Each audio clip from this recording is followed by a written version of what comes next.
Buenas tardes a todos, bienvenidos a esta nueva conferencia del programa de conferencias magistrales de la Fundación. Hoy nos acompaña Jesús Huerta de Soto. Hoy es un día muy especial. Jesús y yo fuimos, lo digo con toda la humildad, compañeros de carrera. Realmente Jesús era desde el principio un alumno brillantísimo. Yo creo que se había leído todos los libros de la carrera durante el bachillerato y le tenían que haber convalidado desde el primer día de primero porque nos impactaba a todos con todo lo que sabía. Incluso a más de un profesor lo ponía de vez en cuando en un brete con sus famosas citas en inglés. La verdad que causaba el regocijo de la clase y estábamos todos muy orgullosos porque subía el nivel. No todos los profesores querían dar clase en nuestra clase, del miedo que le tenían. Con lo cual, pues los demás estudiábamos lo que podíamos, era un estímulo. Yo creo que en todas las clases del mundo tendría que haber un Huerta de Soto para tirar de la clase para arriba. Bienvenido, Jesús, es un honor para la Fundación tenerte hoy aquí. Y un verdadero placer, no hay más que ver las obras de Jesús Huerta de Soto y las tenéis para comprar a la salida. Yo sigo apabullada, ya han pasado, pues van a hacer 34 años este junio que terminamos la licenciatura de Económicas. Jesús siguió el doctorado y estudió a la vez Derecho. Bueno, hay muchas más cosas que hacía mientras los demás estábamos un poco más despistados. Pero bueno, el profesor Huerta de Soto es sin duda alguna una de las voces más autorizadas del pensamiento liberal en el mundo y sus propuestas, realizadas del profundo conocimiento de las aportaciones de la Escuela Austriaca del Pensamiento Económico, a nadie dejan indiferente. Es un gran conocedor y defensor de los orígenes hispanos de la ciencia económica, uno de sus más productivos campos de investigación. El gran interés que ha suscitado esta conferencia y el elevado número de confirmaciones nos ha obligado incluso a abrir las salas contiguas, las salas del edificio principal. Muchas gracias a todos los que no habéis podido entrar en este auditorio. Gracias por vuestro interés y comprensión. Y también un saludo especial a los que nos siguen a través de las redes sociales, en especial a través de Twitter. Jesús Huerta de Soto nació en Madrid en 1956, ya me he delatado yo también, doctor en Ciencias Económicas y doctor en Derecho también por la Universidad Complutense de Madrid, como dije antes, sobresaliente cum laude y premio extraordinario de fin de carrera. A la temprana edad de 26 años recibió el Premio Internacional de Economía Rey Juan Carlos por su estudio sobre la privatización de las pensiones en España. Es además actuario matemático por la Universidad Complutense de Madrid y MBA por la Universidad de Stanford, donde realizó estudios superiores de economía política, becado por el Banco de España. El profesor Huerta de Soto es en la actualidad catedrático de Economía Política de la Universidad Rey Juan Carlos de Madrid. Su indiscutible talento y entusiasmo académico e investigador han favorecido que florezca a su alrededor un nutrido grupo de jóvenes investigadores que han puesto en valor el legado de grandes pensadores y economistas como Carl Bengen, Eugen von Bauer, Ludwig von Mises, del cual va a hablar más en particular, y otros. A lo largo de su prolífica carrera docente e investigadora ha recibido numerosos galardones, entre ellos el premio Adam Smith, concedido por el Centro para la Nueva Europa de Bruselas, el premio Franz Kugel Memorial Prize for Excellence in Economic Education, concedida por la Universidad de Economía de Praga, y muchos otros premios. Jesús Huerta de Soto es doctor honoris causa en Ciencias Sociales por la Universidad Francisco Marroquín y en Economía por las Universidades Alexandru Ioan Cuza de Rumanía y Financial University under the Government of the Russian Federation de Moscú.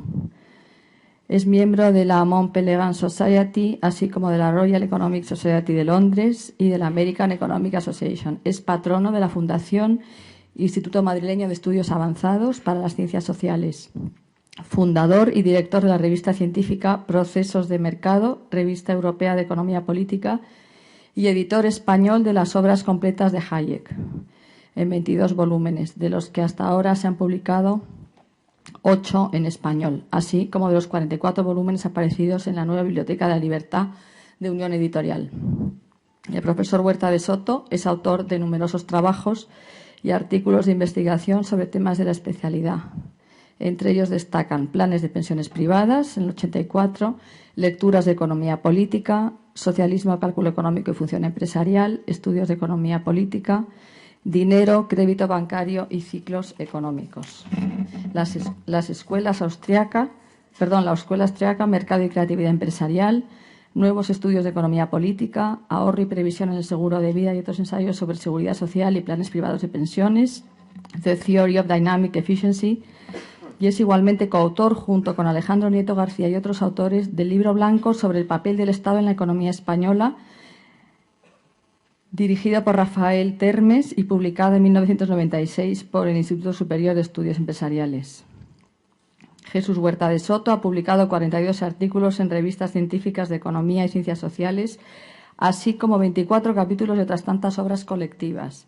Ha dirigido 16 tesis doctorales y la edición en vídeo de uno de sus cursos universitarios ha sido seguida a través de la página web del Instituto Juan de Mariana por más de 67.000 estudiantes, debiendo destacarse que alguna de sus clases, como la dedicada a la caída del Imperio Romano, ha sido vista en YouTube por más de 350.000 personas. Todo ello ha motivado que Jesús Huerta de Soto sea el profesor español de economía más citado en Internet, con más de 1.250.000 citas y referencias según los analistas y buscadores de la red más solventes. Bueno, he hecho un resumen y he hablado muy deprisa porque estoy abrumada. Jesús, bienvenido. Muchas gracias por estar aquí. Gracias, Sonsoles, por acompañarnos también. Y tienes la palabra. Muchas gracias. Muchas gracias a nuestra presidenta, a María del Pino, a la que conocí hace 38 años. No hagan cábalas sobre su edad. Creo que le dieron un permiso especial para ir con 4 o 5 años a la universidad. También a la Fundación Rafael del Pino. Leía antes esta frase del fundador de Rafael, que me parece que es una frase eminentemente austríaca, que habla sobre el conocimiento y la creatividad empresarial, o sea que estamos en casa de austríacos. Y también a Amadeo Petitbó, el director de la Fundación, por haberme invitado. El origen de esta conferencia está en una remisión que hice de la segunda edición de la Teoría del Dinero y el Crédito de Mises, que acabamos de publicar para celebrar el centenario de este libro. Mises lo publica en 1912, han pasado 100 años y es un libro de plena actualidad. De hecho, todo lo que voy a decir hoy aquí, en un sentido o en otro, de una manera o de otra, está inspirado en la obra del gran Mises. Y por eso creo que es de justicia que hoy dediquemos esta lección a Ludwig von Mises. He dejado unas separatas, algunos de ustedes ya las habrán recogido, porque claro, lo que pretendo hacer es nada más y nada menos que sintetizar el contenido de mi obra sobre teoría de los ciclos, que es un libro que tiene 880 páginas, esta es la versión de bolsillo, y voy a intentar sintetizarlo en 1 hora. De todas maneras, si alguien quiere saber exactamente mi pensamiento, hace 1 año tuve la oportunidad de hacer esta presentación en la London School of Economics. No se ha publicado esta conferencia en español, pero sí que está en inglés y por eso la tienen a su disposición. Y luego también, muy recientemente, he escrito un artículo que se titula En defensa del euro, un análisis austriaco. Esto es resultado de un cariñoso debate que tengo con mi dilecto discípulo aquí presente, Philipp Bagus, que como buen alemán está en contra del euro. Pero yo solo dejo que estén en contra del euro los alemanes, no el resto de los miembros de la Unión Europea. Luego se lo perdonamos a Philipp Bagus. Y creo que al final de la conferencia, si puedo, resumiré muy brevemente el contenido del artículo, pero en todo caso está a su disposición para que vean exactamente cuál es mi posición al respecto. Y nada más, sin más preámbulos, voy a empezar.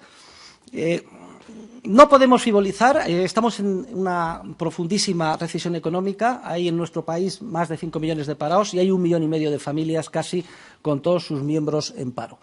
O sea que lo que vamos a estudiar hoy tiene una importancia esencial. Y yo me atrevería a decir que todos los problemas que nos afectan, todos los sufrimientos económicos que tenemos, nosotros, las empresas, los trabajadores, etcétera, tienen su origen en algo que ocurrió en el Reino Unido, en Inglaterra, el 19 de julio de 1844. ¿Qué pasó ese día fatídico? El 19 de julio de 1844. Muy sencillo, ese día se aprobó, se promulgó en Inglaterra la ley bancaria de Peel, Peel's Bank Act. Es una ley que de alguna forma supuso la culminación de décadas de debate entre dos escuelas de pensamiento económico, que trataban de dilucidar, de explicar por qué Inglaterra, desde el surgimiento de la Revolución Industrial, se veía afectada de ciclos recurrentes de burbuja especulativa, crisis financiera y recesión económica. Por un lado estaba la escuela bancaria, la Banking School, y por otro lado la escuela monetaria, la Currency School. Tenían razón los teóricos de la escuela monetaria, de la Currency School, que fueron capaces de diagnosticar exactamente en gran medida, las causas de esos ciclos recurrentes de auge y recesión. Ellos achacan esos ciclos a un fenómeno curioso que afecta a la banca de la época, concretamente al negocio que desarrollaban los banqueros privados en la Inglaterra de entonces, y que consistía básicamente en la emisión de papel moneda, de billetes de banco, sin respaldo de dinero de verdad, entonces oro al 100%. Este es un negocio curioso que se desarrolla a partir de la creación del Banco de Estocolmo en 1656. Es fácil de entender. En un primer momento los banqueros actúan legítimamente y a cambio del oro que se les deposita entregan un recibo que certifica el dinero que se les ha dado en depósito. En la medida en que los clientes de los bancos confían en que el banco es solvente y va a cuidar bien esos depósitos, pues empiezan a pagar y aceptar como medio de pago no el oro en sí, sino los correspondientes recibos. Entonces, algún banquero más vivo que otros, pues enseguida se da cuenta de este fenómeno y empieza a verse tentado a emitir más recibos que el oro originariamente depositado. Los teóricos de la Currency School se dan cuenta de que esto tiene un efecto inicialmente de burbuja, porque lo que hace el sistema bancario es emitir más papel moneda que el oro originariamente depositado. Esto impacta al sistema económico creando una burbuja. Hay una mayor demanda monetaria y los precios suben, lo cual da lugar a una sensación de euforia. Todos contentos. Luego hablaremos sobre esto. Pero a la larga se produce un efecto contrapuesto, porque los precios empiezan a subir en Inglaterra y entonces, en términos relativos, es más barato comprar los bienes y servicios en el continente, al otro lado del canal. Entonces aumentan las importaciones, disminuyen las exportaciones, los vendedores franceses, alemanes, etcétera, exigen oro, van a retirarlo a los bancos ingleses, pierden reservas e inmediatamente se producen las primeras crisis financieras y todo se desmorona. Crisis financiera, recesión económica.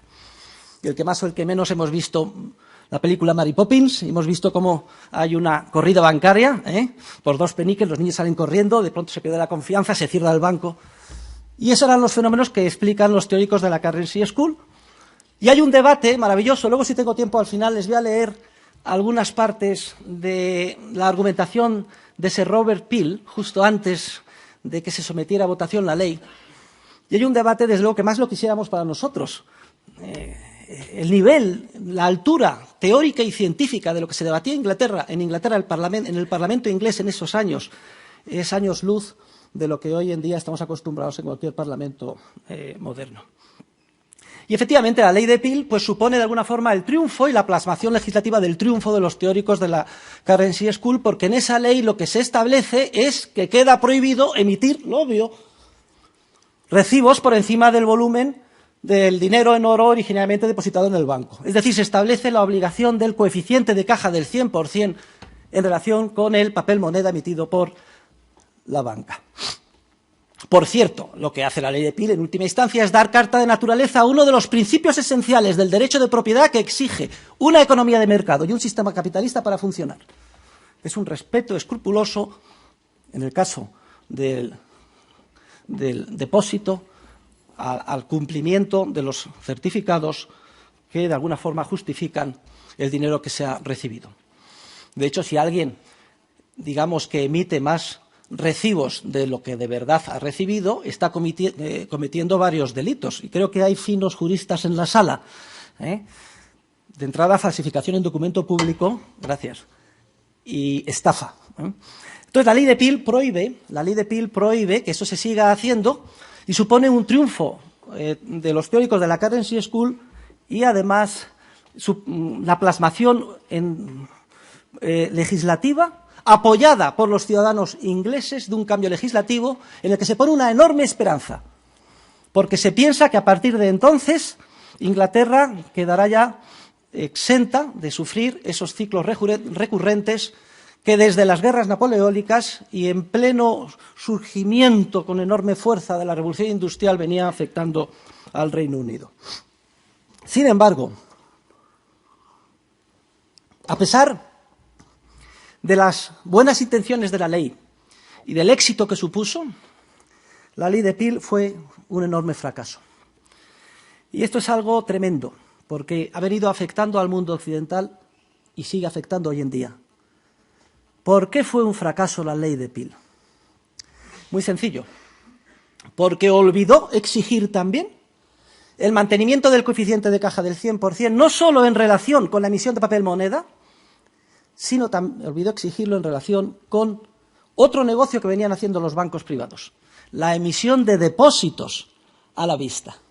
Esto es algo que a muchos no peritos en economía, e incluso a muchos peritos también, les cuesta entender.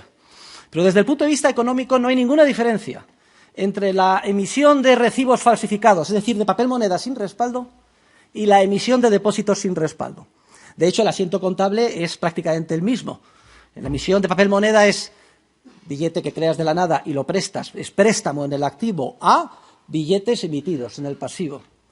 Cuando la ley de Peel prohíbe seguir haciendo este negocio, pues entonces lo único que hacen los banqueros privados es redirigir su negocio. Ya no podemos seguir emitiendo papel moneda en exceso al oro recibido. Vamos a sustituir ese negocio por el que es el mismo, la emisión de depósitos a la vista. Préstamo a un simple asiento en los libros de contabilidad del banco, en el pasivo, a depósito a la vista. Y entregamos un talonario al cliente para que empiece a pagar. ¿Por qué la ley de Peel olvidó exigir el 100% también en relación con los depósitos a la vista, lo cual hoy en día nos parece a todos obvio?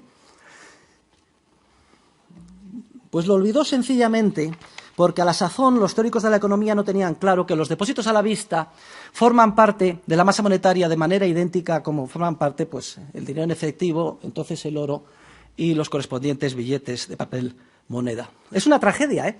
Porque 300 años antes de este debate y de esta ley, esos grandiosos pensadores de nuestro siglo de oro, los escolásticos de la Universidad de Salamanca, ya habían descubierto que los depósitos a la vista forman parte de la masa monetaria.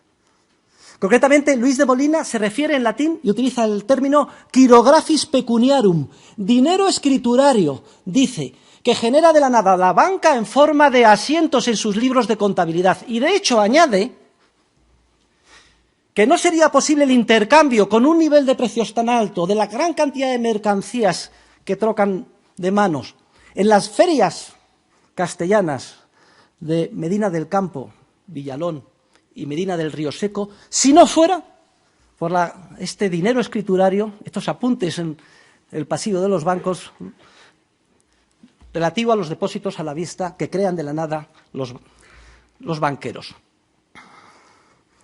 ¿Qué distinto hubiera sido la historia del mundo? Desde luego no estaríamos aquí comentando hoy esto. Si este conocimiento no se hubiera olvidado y lo hubieran tenido en cuenta los teóricos y los legisladores que dan lugar a la ley de Peel. Además, Luis de Molina añade que cometen pecado mortal los banqueros y por tanto van al infierno cuando no mantienen un coeficiente de caja del 100% en relación con los depósitos a la vista. Aunque aquí el delito es distinto. Ya no es delito de falsificación en documento por falsificar un recibo y estafa por incluirlo en el sistema económico sin haber detrás oro en efectivo. Aquí el delito, el pecado mortal, es apropiación indebida. Y además razona de manera muy contundente. Dice que en todo depósito a la vista de bien fungible, y da lo mismo que sea trigo en un silo, o aceite en una almazara, o dinero en un banco, cuando el depositario encargado de la guarda o custodia no mantiene en todo momento el equivalente en cantidad y calidad, lo que en derecho romano se llama el tantundem, a lo originariamente depositado, comete un delito de apropiación indebida. Ellos eran moralistas, no se consideraban economistas, entonces en su terminología dicen pecado mortal y al infierno. Yo solo explicaba esto a Rafael Termes, el hombre, antes de fallecer y la verdad es que me parece que le causé problemas de conciencia graves, ¿eh? De hecho, tengo una carta manuscrita de él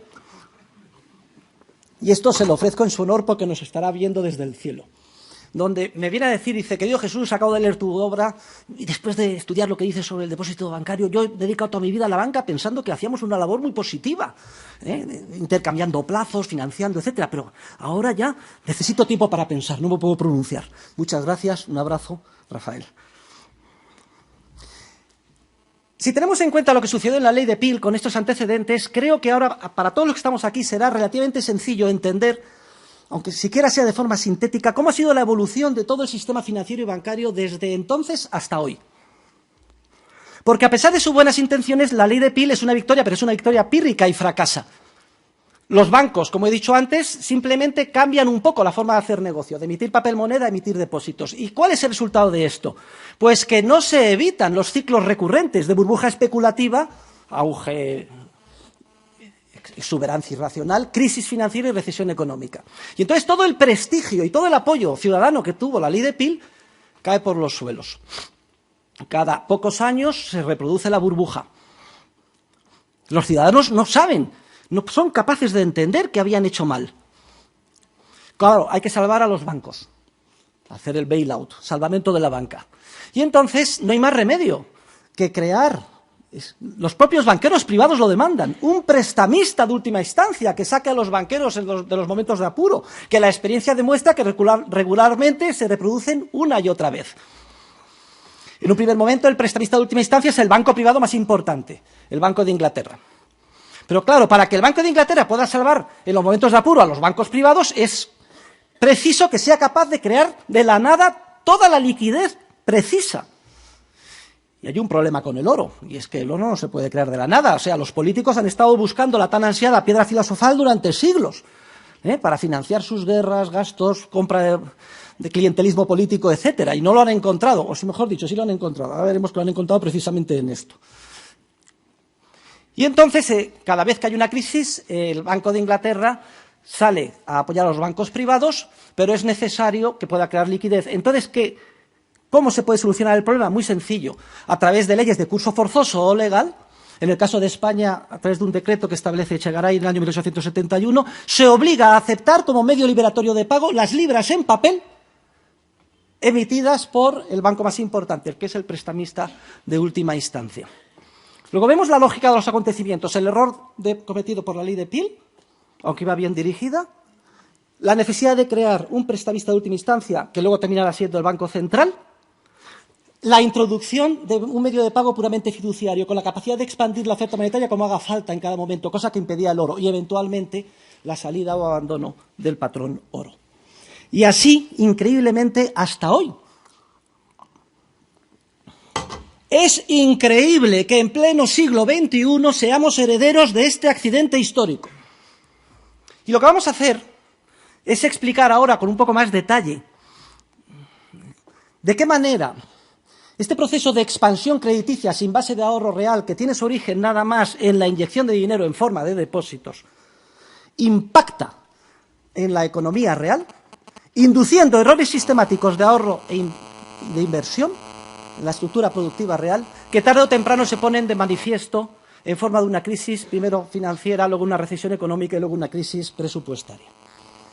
Lo que voy a hacer en suma es explicar la teoría austríaca del ciclo económico, y voy a procurar hacerlo en 10 minutos. Y esto exige, previamente, les voy a pedir a todos los presentes que hagan un poco de esfuerzo intelectual. Yo sé que a estas horas de la tarde, después de haber trabajado todo el día, pues a lo mejor se hace un poco cuesta arriba. Pero lo que voy a hacer es tratar de resumir la teoría del capital. Porque la teoría del capital es la gran ausente no solo en los libros de texto, en los programas de economía, prácticamente en todo el mundo. Hasta los años 30 del siglo pasado era esencial su conocimiento. Pero el vendaval keynesiano, monetarista y macroeconomista ha hecho que se olvide, que se deje de estudiar la teoría del capital.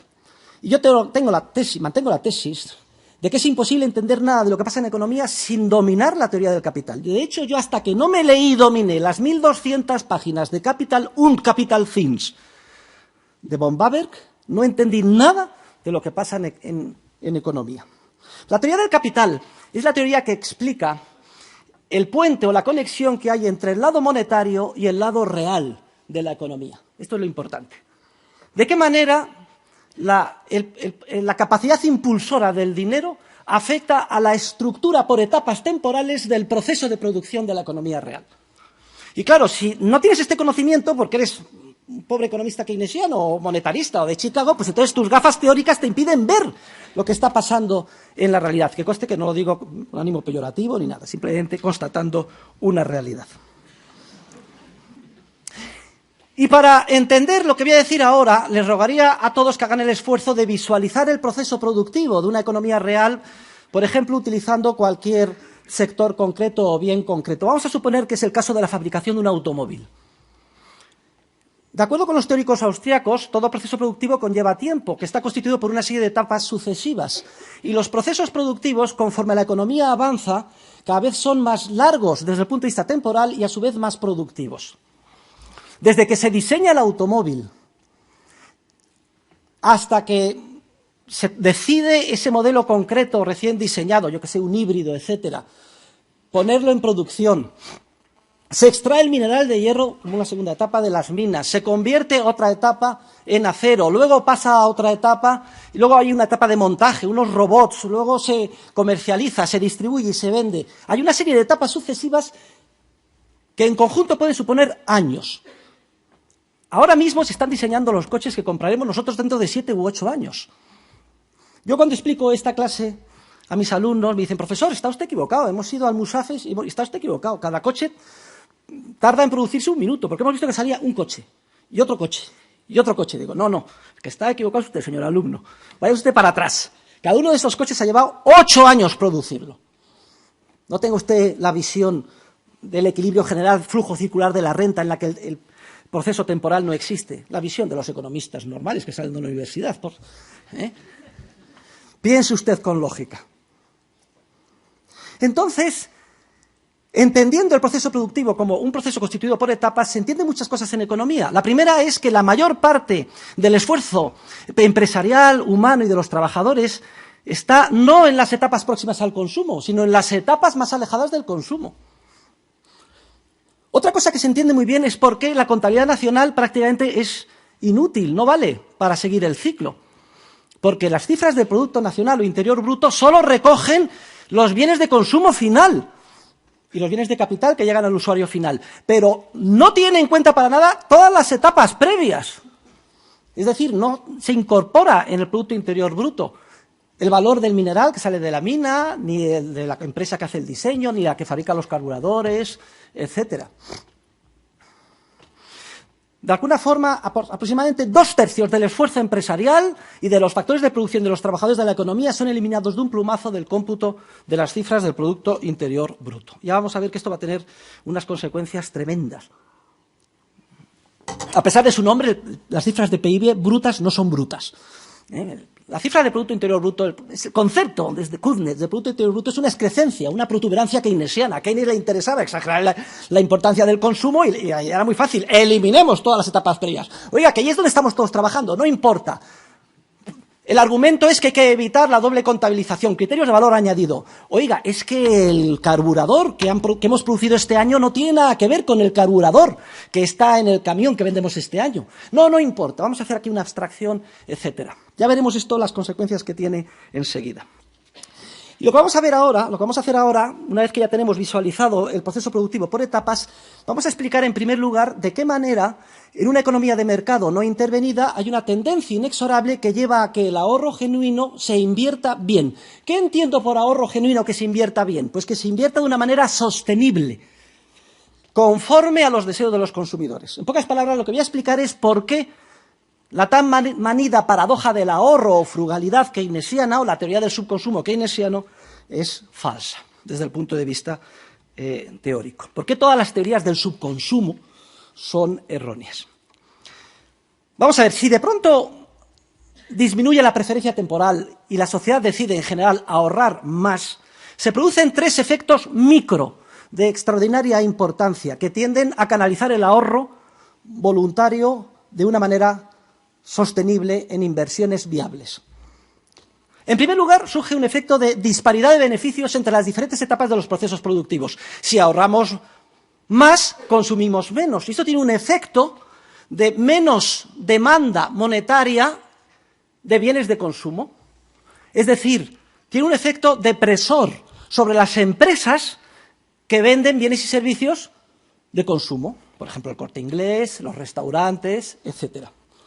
Como consecuencia de esto, los beneficios de estas empresas se resienten y en términos relativos pasan a ser inferiores comparados con los beneficios de las empresas que operan en los sectores que trabajan en las etapas más alejadas del consumo. Esta es una primera señal microesencial, porque los beneficios empresariales son la señal esencial del mercado, que indican a los empresarios qué deben hacer o qué no deben de hacer. Y si hay menos beneficios relativos en el consumo inmediato, o pérdidas incluso, y se mantienen en las etapas más alejadas del consumo, que están produciendo no para el consumo inmediato, están diseñando coches para el consumo de dentro de 7 años, o extrayendo mineral de hierro para vehículos de dentro de 4. Lo que pase sobre el consumo hoy a ellos no les afecta. Entonces, esa disparidad de beneficios relativos les lleva a redirigir la inversión y les dice a los empresarios dejar de invertir en el consumo inmediato y invertir en proyectos de inversión que van a madurar en un futuro más alejado. El segundo efecto micro tiene que ver sobre los tipos de interés. Y es que un aumento del ahorro, en general, a igualdad de circunstancias, supone una disminución de la tasa de preferencia temporal. Supone una disminución de los tipos de interés. El tipo de interés es un precio esencial en el mercado. Es el precio de los bienes presentes en función de los bienes futuros. Es el precio clave que de alguna forma permite la coordinación intertemporal entre los que invierten, los que ahorran y los que consumen. Es el precio que, por ser más importante, más libre y menos manipulado, debería de estar en el mercado. Y, sin embargo, es una tragedia que es el más intervenido, el más manipulado por políticos, gobernantes, bancos centrales, etc. La bajada del tipo de interés, que da lugar, que es resultado del aumento del ahorro, hace que el valor actual de la corriente futura de productividad de productos de cada bien de capital sea mucho más alto. Es decir, tiende a hacer más elevado el precio de mercado de los bienes de capital, que es otra señal esencial que les dice a los empresarios redirigir vuestro esfuerzo inversor hacia la producción de bienes de capital. Y conforme más baje el tipo de interés, hacia la producción de bienes de capital que maduren en un futuro más lejano. Y hay un tercer efecto, micro, también esencial, que es el efecto que Hayek denomina el efecto Ricardo. Aunque en realidad lo deberíamos de denominar entre nosotros efecto Hayek. Lo que pasa es que Hayek era muy caballero y entonces creyó ver un antecedente en las obras de Ricardo y lo llama así efecto Ricardo. Este es el efecto que tiene el aumento del ahorro sobre los salarios reales. La idea es muy sencilla, podríamos dedicar tardes. Un aumento del ahorro hace que los precios de los bienes de consumo en términos relativos tiendan a bajar. Si los precios de los bienes de consumo bajan, con igualdad de salarios nominales, significa que los salarios reales suben. Y al ser, en términos relativos, más costosa la mano de obra, en el margen los empresarios empiezan a sustituir trabajadores, mano de obra, por equipo capital, por bienes de capital. Se despiden trabajadores de las etapas más próximas al consumo y la pregunta que hago es, ¿despido trabajadores porque ahora son más onerosos, los salarios en términos reales son más altos, sobre todo teniendo en cuenta que vendo menos porque estoy próximo al consumo, soy el Corte Inglés, y entonces voy a quitar 3 trabajadores y voy a poner un ordenador? La pregunta es, ¿quién produce los bienes de capital que son demandados como consecuencia del efecto Ricardo? Precisamente los trabajadores que son despedidos de las etapas más próximas al consumo. Como vemos, los tres efectos micro, van los tres en la misma dirección y terminan consolidando una estructura productiva más capital intensiva, con más etapas que maduran en un futuro más lejano. Y este es el proceso de desarrollo y de crecimiento económico más sano que cabe concebir. Porque conforme una estructura productiva se hace más rica en etapas de bienes de capital, termina siendo más productiva. Cuando se culminan esas etapas, se consolidan y hay respaldo de ahorro real para hacerlo, llegan un número mucho mayor con una calidad más elevada de bienes y servicios de consumo a los consumidores finales, que ven, por tanto, como el desarrollo económico de manera sostenible y continuada crece. Y de hecho, si algo caracteriza el desarrollo económico, o si quieren ustedes, en un flash, en el momento presente, ¿qué diferencia una economía avanzada, Estados Unidos, Suiza, de la India? ¿Es que en la India se trabaja menos y por eso son más pobres? ¿O que son más tontos o que no estudian? No, no, no. La diferencia es el equipo capital bien invertido, disponible por trabajador en Estados Unidos, Suiza o en cualquier país desarrollado respecto de la India. En la India están recogiendo a mano el arroz o con un arado de bueyes, y en Estados Unidos un trabajador con un tractor hará en una mañana 200 hectáreas.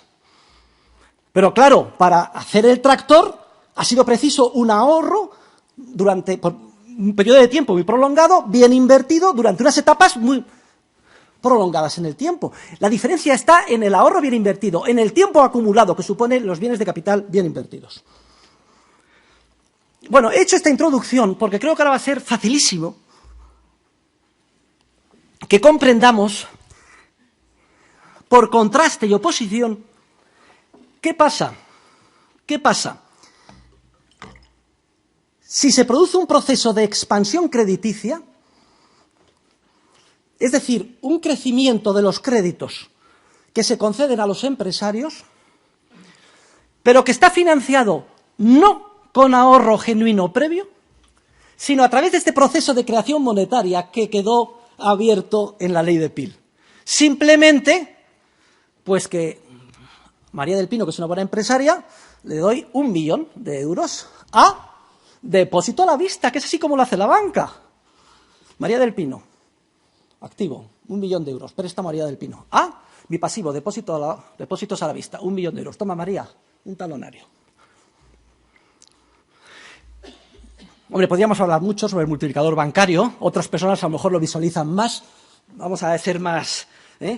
Aunque al final el resultado es este que he dicho. Yo pongo un depósito a la vista de 1 millón de euros en un banco. Y entonces el banco lo deposito. Nadie dudará que eso forma parte de mis saldos de tesorería. Igual de bien o más que si los tuviera en mi casa o en mi bolsillo. Acto seguido el banco, y además de forma completamente legal, no piensa que comete pecado mortal, aunque ni que va al infierno, ni que es un delincuente por apropiación indebida, obtuvo un privilegio, artículo 180 del Código de Comercio, para actuar de esta manera, que no tiene ningún otro agente económico, ningún otro depositario, ni de trigo, ni de aceite, ni nada. Sobre eso podríamos hablar. Acto seguido el banco coge y dice, bueno, con el 10% tengo suficiente para las retiradas normales. Voy a prestar 900.000 euros.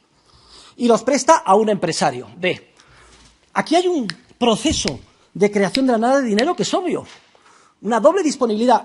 Nadie duda que el 1 millón de euros forma parte de mi saldo de tesorería, depositado en el banco, y luego hay 900.000 que también tiene el que ha recibido el préstamo, el prestatario.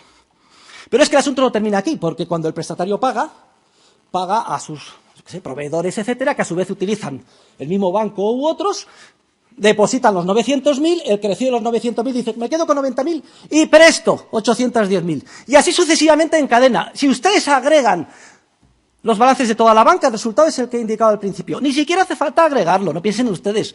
Un banco grande que tenga una cuota de mercado muy elevada, precisamente por eso los bancos, su ideal es fusionarse todos, hasta llegar a ser uno solo en el mundo.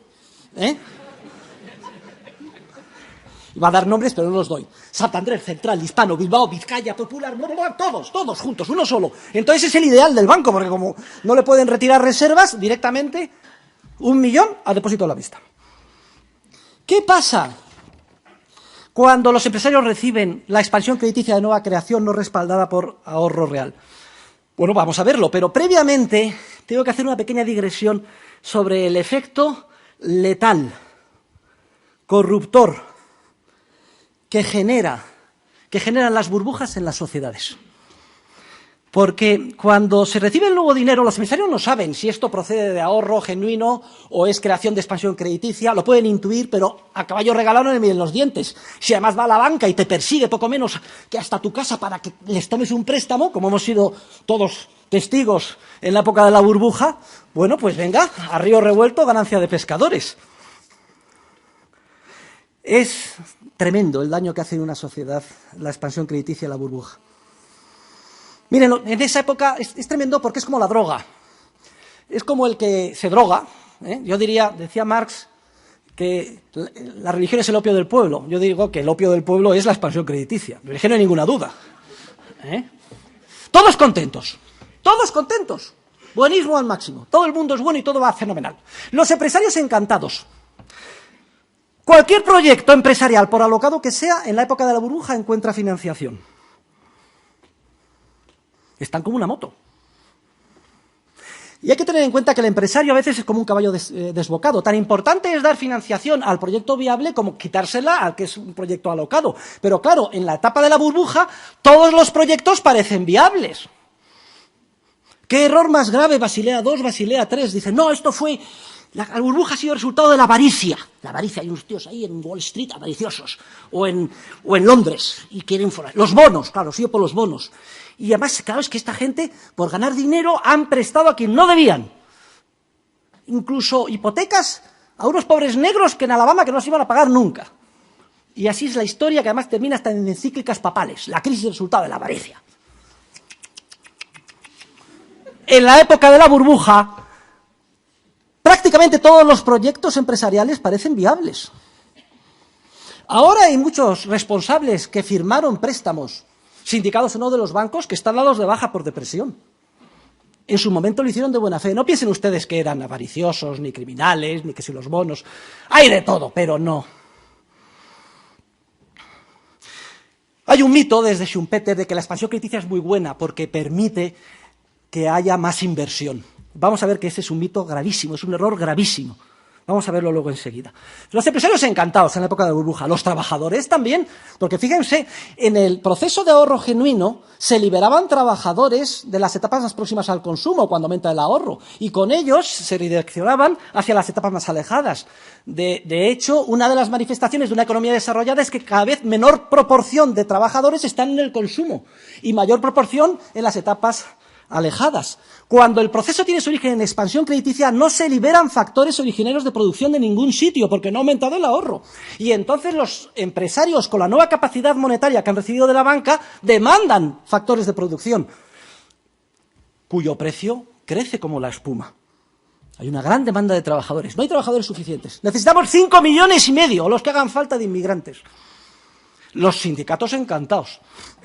Cualquier petición que se pida, que en circunstancias normales parecería alocada, en la precipitación de sacar adelante el proyecto, los empresarios terminan diciendo que sí, que es lo fácil.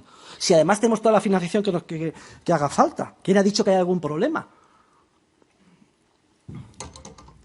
Los comerciantes encantados, los que están en el sector del consumo encantados. Recuerden la burbuja, todos los restaurantes llenos.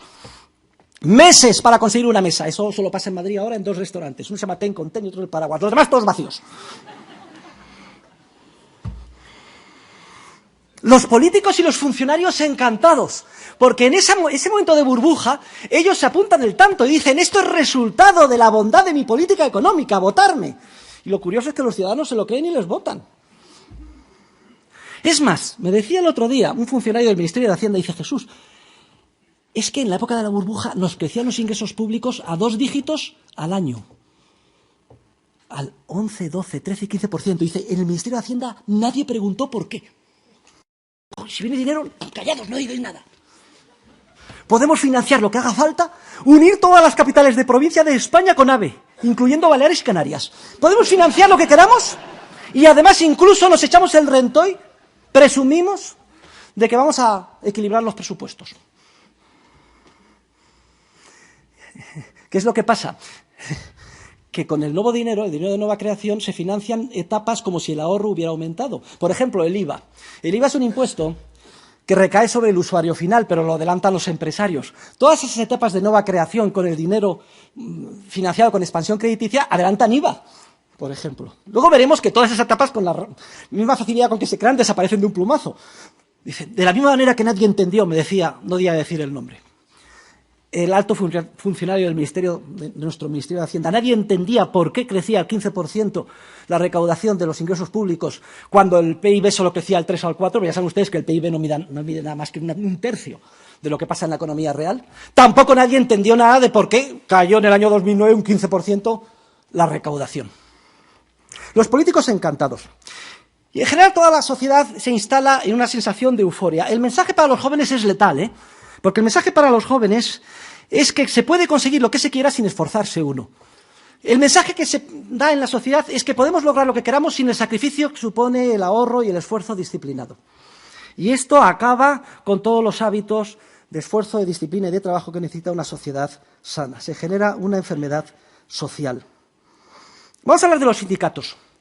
Esto es especialmente grave, porque el proceso, además de euforia, cubre las espaldas a los sindicatos.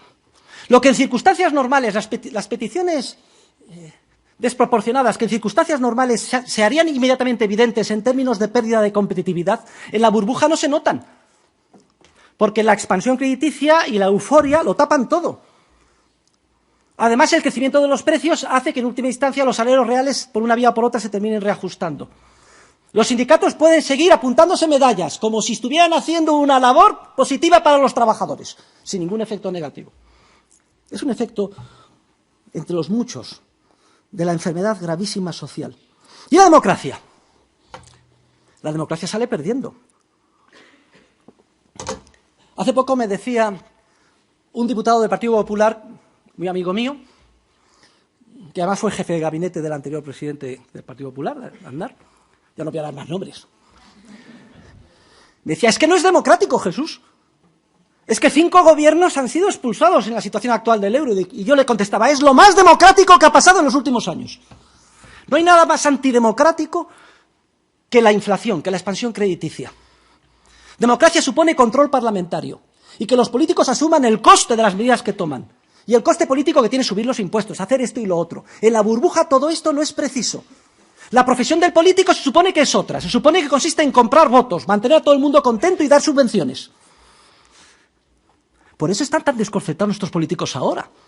Porque por primera vez en la historia se han dado cuenta que son funcionarios para administrar un presupuesto limitado. Por primera vez en la democracia desde que se reinstauró en España. Y fíjense cómo lo dice. Dice, joder, es que estamos condenados a administrar la miseria.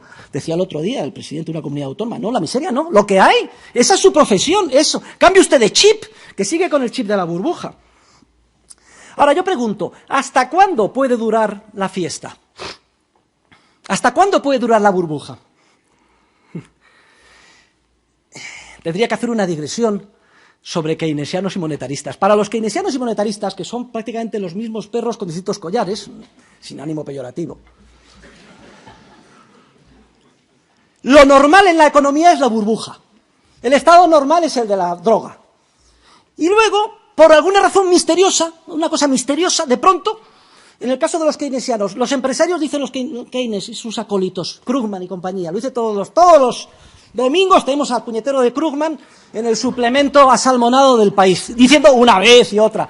De pronto los empresarios son maníaco-depresivos y se levantan una mañana y dicen, estoy deprimido, no invierto. Los animal spirits. Parece para reírse, pero es así. Releía la introducción de Krugman a la teoría general y es que tiene una cara. Dice, un economista serio jamás debe preguntar en una depresión a qué se ha debido. Olvídese del pasado, nunca pregunta a qué se ha debido. Está usted en una depresión, lo que tiene que hacer es inyectar. Entre esto y la otra declaración que hizo, que lo ideal para salir de una depresión es una guerra. Pero claro, eso sería muy cruento. Lo ideal sería que nos atacaran los extraterrestres. Porque entonces las bajas no serían todas de... Parece broma, pero así es. Los monetaristas, primos hermanos, tienen la teoría del plucking model de Friedman, que todo va bien y que lo ideal es la burbuja. Bueno, que no hay burbuja, que todo va bien, pero que de vez en cuando hay una caída. Y entonces lo que hay que hacer es el tirón, el plucking. Tirón. ¿Y cuál es el tirón? Un manguerazo de inyección, de expansión crediticia y de dinero. Son los que dominan la Reserva Federal y el Banco de Inglaterra. O sea que no hay que analizar a qué se debe la situación actual, porque a lo mejor se debe precisamente al manguerazo que ustedes propugnan. El mercado es una institución muy eficiente en términos dinámicos.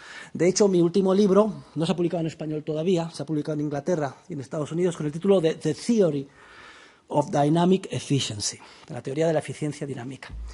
Y el mercado, tarde o temprano, desarrolla 6 procesos microeconómicos que tienden a revertir, a poner de manifiesto los errores cometidos, a revertirlos y a parar la burbuja.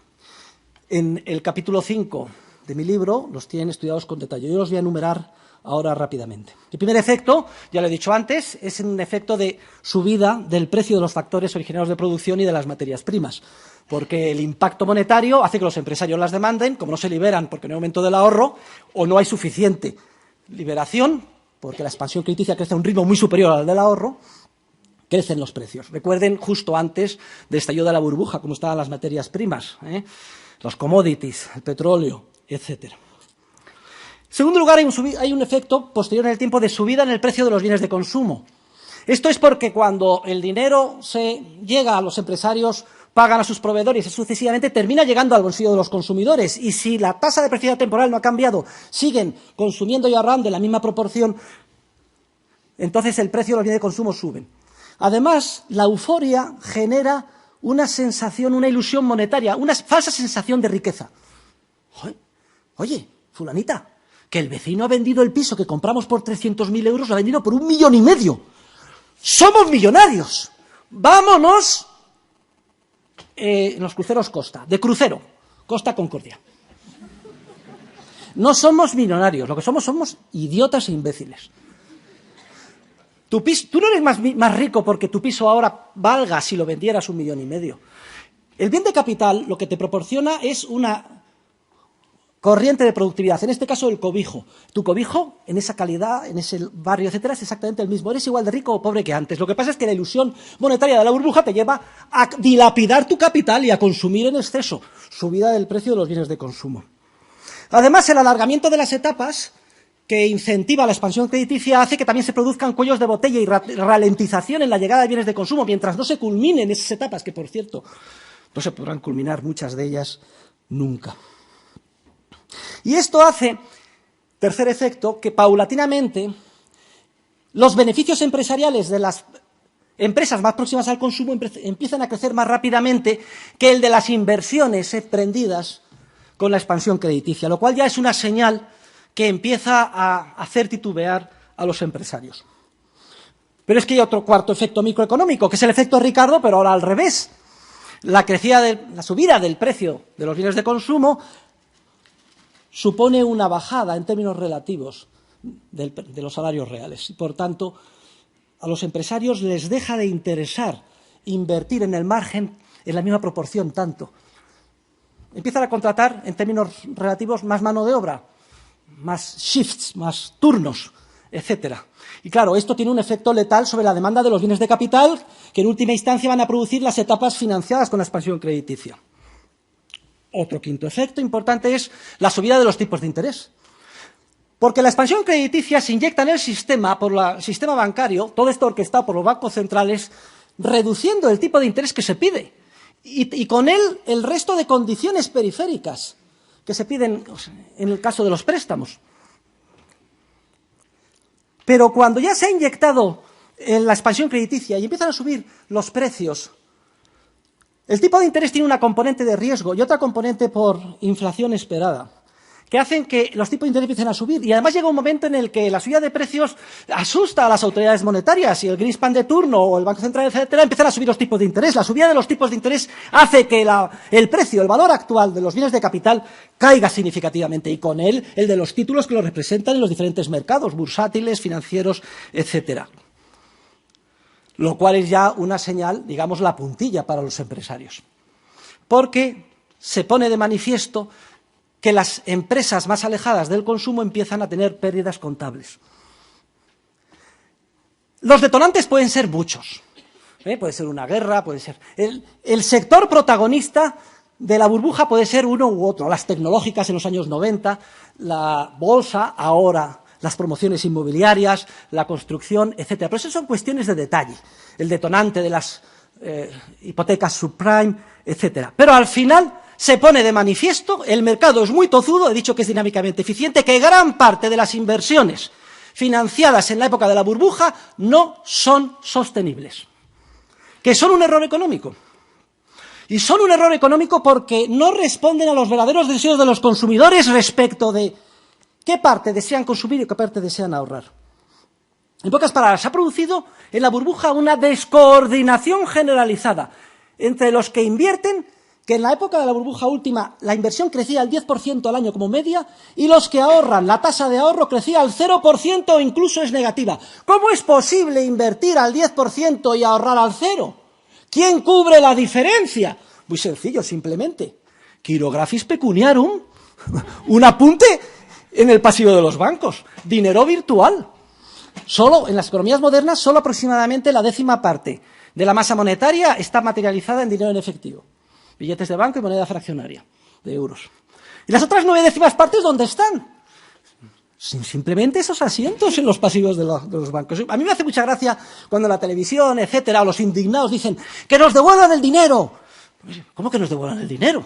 Como si el dinero estuviera allí y unos delincuentes se lo hubieran llevado. No, es que con la misma facilidad que se crea de la nada, se hace el apunte contrario y desaparece el dinero.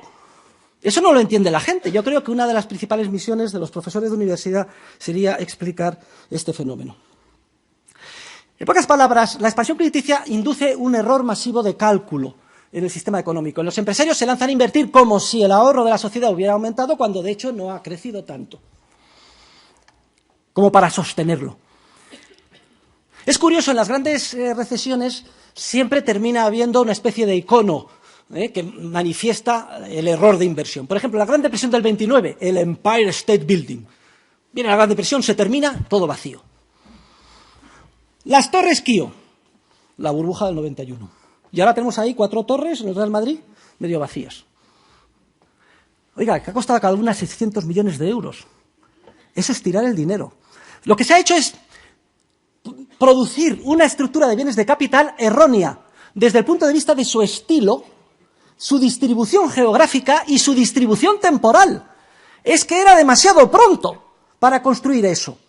Es que los consumidores demandamos, y ahora nos damos cuenta, unos bienes y servicios con mucha más urgencia que tener eso ahí vacío. Estas enseñanzas de la teoría de capital explican por qué Basilea II y III están condenadas al fracaso. La reacción de los reguladores ha sido muy ingenua. Esto es porque la regulación no es correcta. Necesitamos mejor y más regulación. Entre nosotros, después de cada crisis financiera y bancaria de los últimos 200 años, siempre ha habido una histeria de regular, que ha fracasado hasta la siguiente, y así sucesivamente. Igual que va a fracasar Basilea II y Basilea III, no tengan ninguna duda, porque solo atacan los síntomas y no las causas profundas. Dice, vamos a hacer una gestión científica del riesgo. Esto también lo podemos aplicar a Solvencia II, que por aquí hay algún distinguido asegurador. Como si el riesgo se pudiera gestionar científicamente. Pero vamos a ver, ¿no se han enterado ustedes que en el mundo de la economía no hay riesgo? Que lo que hay es incertidumbre ineradicable, que por tanto no se puede gestionar, que no hay una distribución de probabilidades, que todo el value at risk es una gran mentira, es proyectar hacia el futuro información del pasado, que el futuro no es un porvenir que esté ahí y que podamos gestionar científicamente, sino que es un por hacer, que en función de cómo actuemos será uno u otro, que precisamente el supuesto modelo matemático de gestión del riesgo sesga nuestra actuación erróneamente, de manera procíclica. Es que esto es importante. No importa la regulación que hagan los bancos centrales, ni los modelos matemáticos que incorporen, etcétera, siempre que haya expansión crediticia no respaldada por ahorro real, se inducirán inversiones erróneas. Y no es culpa de los bonos, ni de la avaricia, es culpa del error cometido originalmente en la ley de Peel y de que tengamos un sistema bancario orquestado por los bancos centrales basado en la reserva fraccionaria. Un simple accidente histórico, por no escuchar u olvidar lo que dijeron nuestros escolásticos del siglo de oro. Bien, y ahora vamos a ver cómo son las diferentes fases de la crisis. En primer lugar, son 3 básicamente. Cuando el mercado descubre, y no importa cuál sea el detonante, los errores cometidos, se produce siempre una crisis financiera primero, luego se inicia una recesión económica y después viene una crisis presupuestaria. La crisis financiera es obvia. ¿Cuál es el activo de los bancos? Los préstamos que han concedido. El pasivo, los depósitos que han quedado de la nada, están equilibrados. Cuando el mercado descubre que se ha invertido masivamente por error, el valor de mercado de los activos de los bancos se reduce a una fracción del que se pensaba que tenían. Cuando el pasivo es el mismo, los depósitos quedados de la nada, ya circulando por todos los agentes económicos. En pocas palabras, De la noche al día, todo el sistema bancario insolvente. Y si no fuera, qué tragedia y qué paradoja, por el salvamento de los bancos centrales, todo el sistema monetario habría caído. Aquí los bancos centrales actúan, es curioso, es el síndrome del bombero pirómano. Son ellos los responsables de la expansión y los que nos han metido en este lío, pero luego aparecen como salvadores de la patria. Aquí estoy yo, Bernanke, gracias a mí hemos salvado esto. Oiga, pero si fue usted el que le puso el cerillazo inicialmente. No, el otro día en el Congreso de Estados Unidos, no hay indicios, en serio, siempre con la cara de preocupado Bernanke, de que hubiera una burbuja. No hay ningún indicio, ni hay consenso. Oiga, por favor, Bernanke, seamos serios. No, pero él ha leído a Krugman que dice, no pregunte usted a qué se ha debido esto. Ni Greenspan es responsable de nada.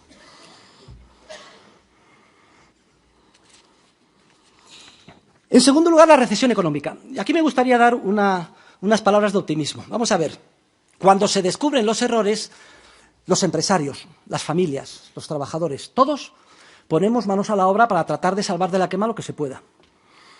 Un problema empieza a solucionarse una vez que se detecta. Dice Mises que la recesión, sin duda alguna, es ya el comienzo de la recuperación. Y en este sentido tenemos que ser optimistas. Así como keynesianos y monetaristas están encantados en la época de la burbuja y ahora preocupadísimos, los austriacos somos anticíclicos, vamos al revés. Estábamos preocupadísimos en la época de la burbuja y ahora relativamente optimistas. Es cierto, hay que trasladar masivamente factores de producción y sobre todo mano de obra, desde donde se les llevó por error hacia donde deben de estar. En España el ajuste ha sido rapidísimo, porque el mercado es muy rápido y eficiente. En un año han desaparecido 200.000 empresas, 5 millones de parados, 2,5 millones relacionados con el sector de la construcción. Han sido despedidos, bien despedidos, porque no debían de estar allí, no era sostenible. Ahora la asignatura pendiente consiste en reconvertirlos, llevarlos hacia líneas de producción sostenibles y viables. ¿Y esto qué exige? Esto exige una economía muy flexible. Un mercado de factores de producción y sobre todo un mercado laboral muy libre. Puede ser relativamente rápida y el sufrimiento y el dolor relativamente corto. Y una sociedad puede absorber muchísimos sacrificios si es rápido, durante un periodo no relativamente largo, si los mercados son libres y flexibles. Esto exige que no se suban los impuestos. Y no quiero que esto se convierta en un mitin político. Porque en la época de la recesión, las economías domésticas, las empresas, necesitan el máximo de renta disponible precisamente para, ese término que se utiliza ahora, desapalancarse, para devolver los préstamos. Necesitan ahorrar. Menos mal que no hicieron caso a Zapatero y compañía que decían, consuman ustedes. Había leído un manual de Krugman que había que consumir, consuman los que puedan. No, todos ahorrando. Eso lo hay que hacer, ahorrar. ¿Y los bancos? Pues mire, los bancos lo que hay que hacer es mirar para otro lado. ¿Qué es esto de exigirle más capital, más capital? Pero no le diga a ustedes tonterías. Están lamiendo sus heridas. Están tratando de digerir los errores y siempre se ha solucionado de la misma manera. El apoyo necesario para garantizar los depósitos y tiempo. Lo demás es de idiotas. Y viene también la crisis presupuestaria, en tercer lugar.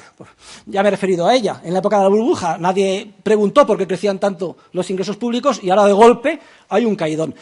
Vamos a ver, de la misma manera que la gran parte de las inversiones que se financian en la época de la burbuja son insostenibles, también el volumen y el estilo de gasto público en la época de la burbuja es insostenible.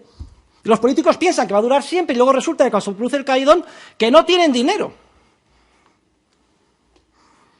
No lo pueden ver porque las cifras, las cuentas de la contabilidad nacional impiden verlo. Y en esa estamos. Pero estamos en una circunstancia muy curiosa, porque estamos en esas dentro del euro. Yo nunca creí que en vida iba a ser testigo de lo que estoy viendo. Llevábamos los economistas austriacos décadas pidiendo que se hiciera lo que se ha hecho en un año en España, tímidamente y en la buena dirección. Qué satisfacción ver a un político con la cara desencajada, porque no tiene dinero y tiene que decir la verdad a los ciudadanos. Cualquier persona liberal tiene que estar encantado de estas circunstancias inéditas en nuestro país y en gran parte del mundo. Y eso se lo debemos al euro, con permiso del profesor Bagús, que entiendo todos sus argumentos. Bagús se va a hacer famosísimo por debatir con el profesor Huerta del Soto. El Bagús es el MacLup del siglo XXI. MacLuhan fue un discípulo de Mises que le llevó la contraria y Mises se enfadó con él y estuvo 3 años sin hablarle. Yo con Bagú solo he estado 3 días. ¿Y cómo llega la recuperación?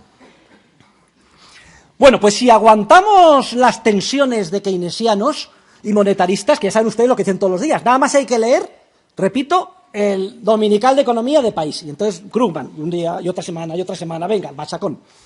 Si aguantamos las tensiones, que es volver a darle al drogadicto que tiene ahora síndrome de abstinencia más droga, la recuperación llega en el momento en que se produce un reajuste a la baja de toda la estructura de precios relativos. Ojo, unos más que otros. No estamos hablando de una devaluación, si saliéramos del euro, en la que se produciría el mismo porcentaje y distorsiona completamente ello toda la estructura productiva de la sociedad y tarda en recuperarse años una economía del impacto de una devaluación, que es letal.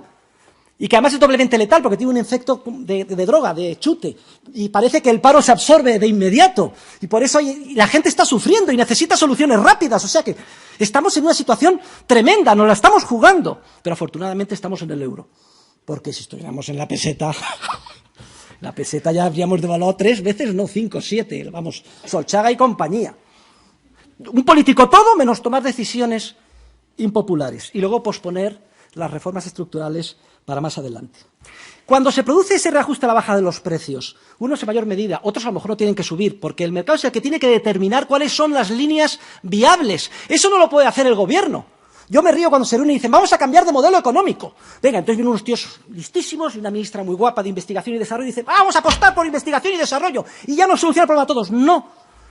Las líneas sostenibles, viables, que van a dar trabajo a esos 5 millones y pico de parados y a otros, las tiene que descubrir un ejército de empresarios a pie de obra, tratando de evitar pérdidas y de cosechar beneficios en un entorno de libertad económica. La recuperación es micro y no se pueden pedir milagros. Requiere esfuerzo, paciencia y tiempo. Lo que pasa es que si se cometen errores de política económica, el tiempo es mayor.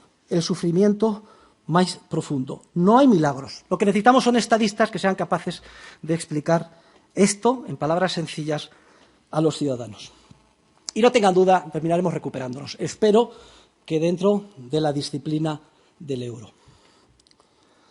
Miren, el otro día ponía un símil en el sentido de que el euro está actuando como si fuera un centro de desintoxicación de drogadictos, en el que estamos metidos a la fuerza y no nos podemos escapar porque la llave la tiene una señora enfermera gorda que se llama Merkel. Porque si pudiéramos escaparnos, saldría todo el mundo por la ventana. Además, que tienen un manual que les meten de contrabando de un tal Krugman que dice que lo que hay que hacer para salir del mono es inyectarse más droga. Y no preguntar a qué se debe. No pregunte usted por qué ha caído en la droga. Inyéctese más droga. No, esto es un símil, pero muy próximo, de en qué circunstancias nos encontramos y de qué es lo que nos estamos jugando. Bueno, y termino la conferencia por donde empecé, porque cuando llegue la recuperación, y aunque sea trancas y barrancas va a llegar, afortunadamente, la tragedia es que ¿hasta cuándo podemos esperar que los bancos centrales conserven memoria histórica de lo que ha pasado? Que el conjunto de agentes económicos empiecen a pedir otra vez, y el sistema bancario, expansión crediticia y droga. Me temo que mientras no se rediseñe, se reforme el sistema monetario y bancario del mundo, se reiniciará otra burbuja, tendremos que repetir esta conferencia dentro de 15 años y así sucesivamente. Salvo que se tomen 3 medidas. Vamos a ver cuáles son las medidas que habría que tomar para que no vuelvan a repetirse en el futuro nunca más los ciclos recurrentes de auge y recesión que tanto daño causan. El 24 de junio de 1845, Robert Peel dijo en la Cámara de los Comunes, cito literalmente, «Cada vez que los bancos expanden el crédito, solamente crean un valor ficticio, un dinero sin base real, que genera una burbuja», utiliza el término bubble por primera vez, una burbuja, que cuando explota extiende la ruina por toda Inglaterra y perturba y desquicia todas las transacciones comerciales. Qué feliz sería yo si tuviéramos hoy en día un Robert Peel en nuestras cortes. Hoy, después de 168 años, seguimos exactamente igual. Es increíble, lo he dicho al comienzo de la conferencia, es increíble que en pleno siglo XXI hayamos heredado un sistema financiero y bancario que es resultado de este accidente histórico. ¿Y qué medidas habría que tomar? Pues tres. La primera es obvia: completar la ley de Peel allí donde quedó incompleta. Es decir, exigir el coeficiente de caja del 100% para los depósitos a la vista y sus equivalentes. Hayek dice que solo con esta medida eliminaríamos los ciclos recurrentes de auge y recesión. Y además hay que añadir que esta medida está en perfecta consonancia con los principios esenciales del derecho de propiedad que exige una economía de mercado y el capitalismo para funcionar de manera sana. Que cuando el depositario se apropia de una parte de lo que será depositado a la vista, está cometiendo un delito de apropiación indebida. Es principio general del derecho. Solamente unos agentes económicos han conseguido un privilegio odioso, que no el resto, para actuar al margen de esos principios descubiertos ya desde los teóricos del derecho romano, que son los banqueros, y lo tienen ustedes en el caso de nuestro ordenamiento jurídico, en el artículo 180 del Código de Comercio. Establece la posibilidad de que utilicen un coeficiente de caja del 25%. Hoy en día, bueno, ha sido el 2% con el Banco Central Europeo y en enero se ha reducido al 1%. Puestos a hacer manguerazos. ¿Y por qué no al 0%? Pues ya puestos ya directamente al 0%, oiga, no exijan nada.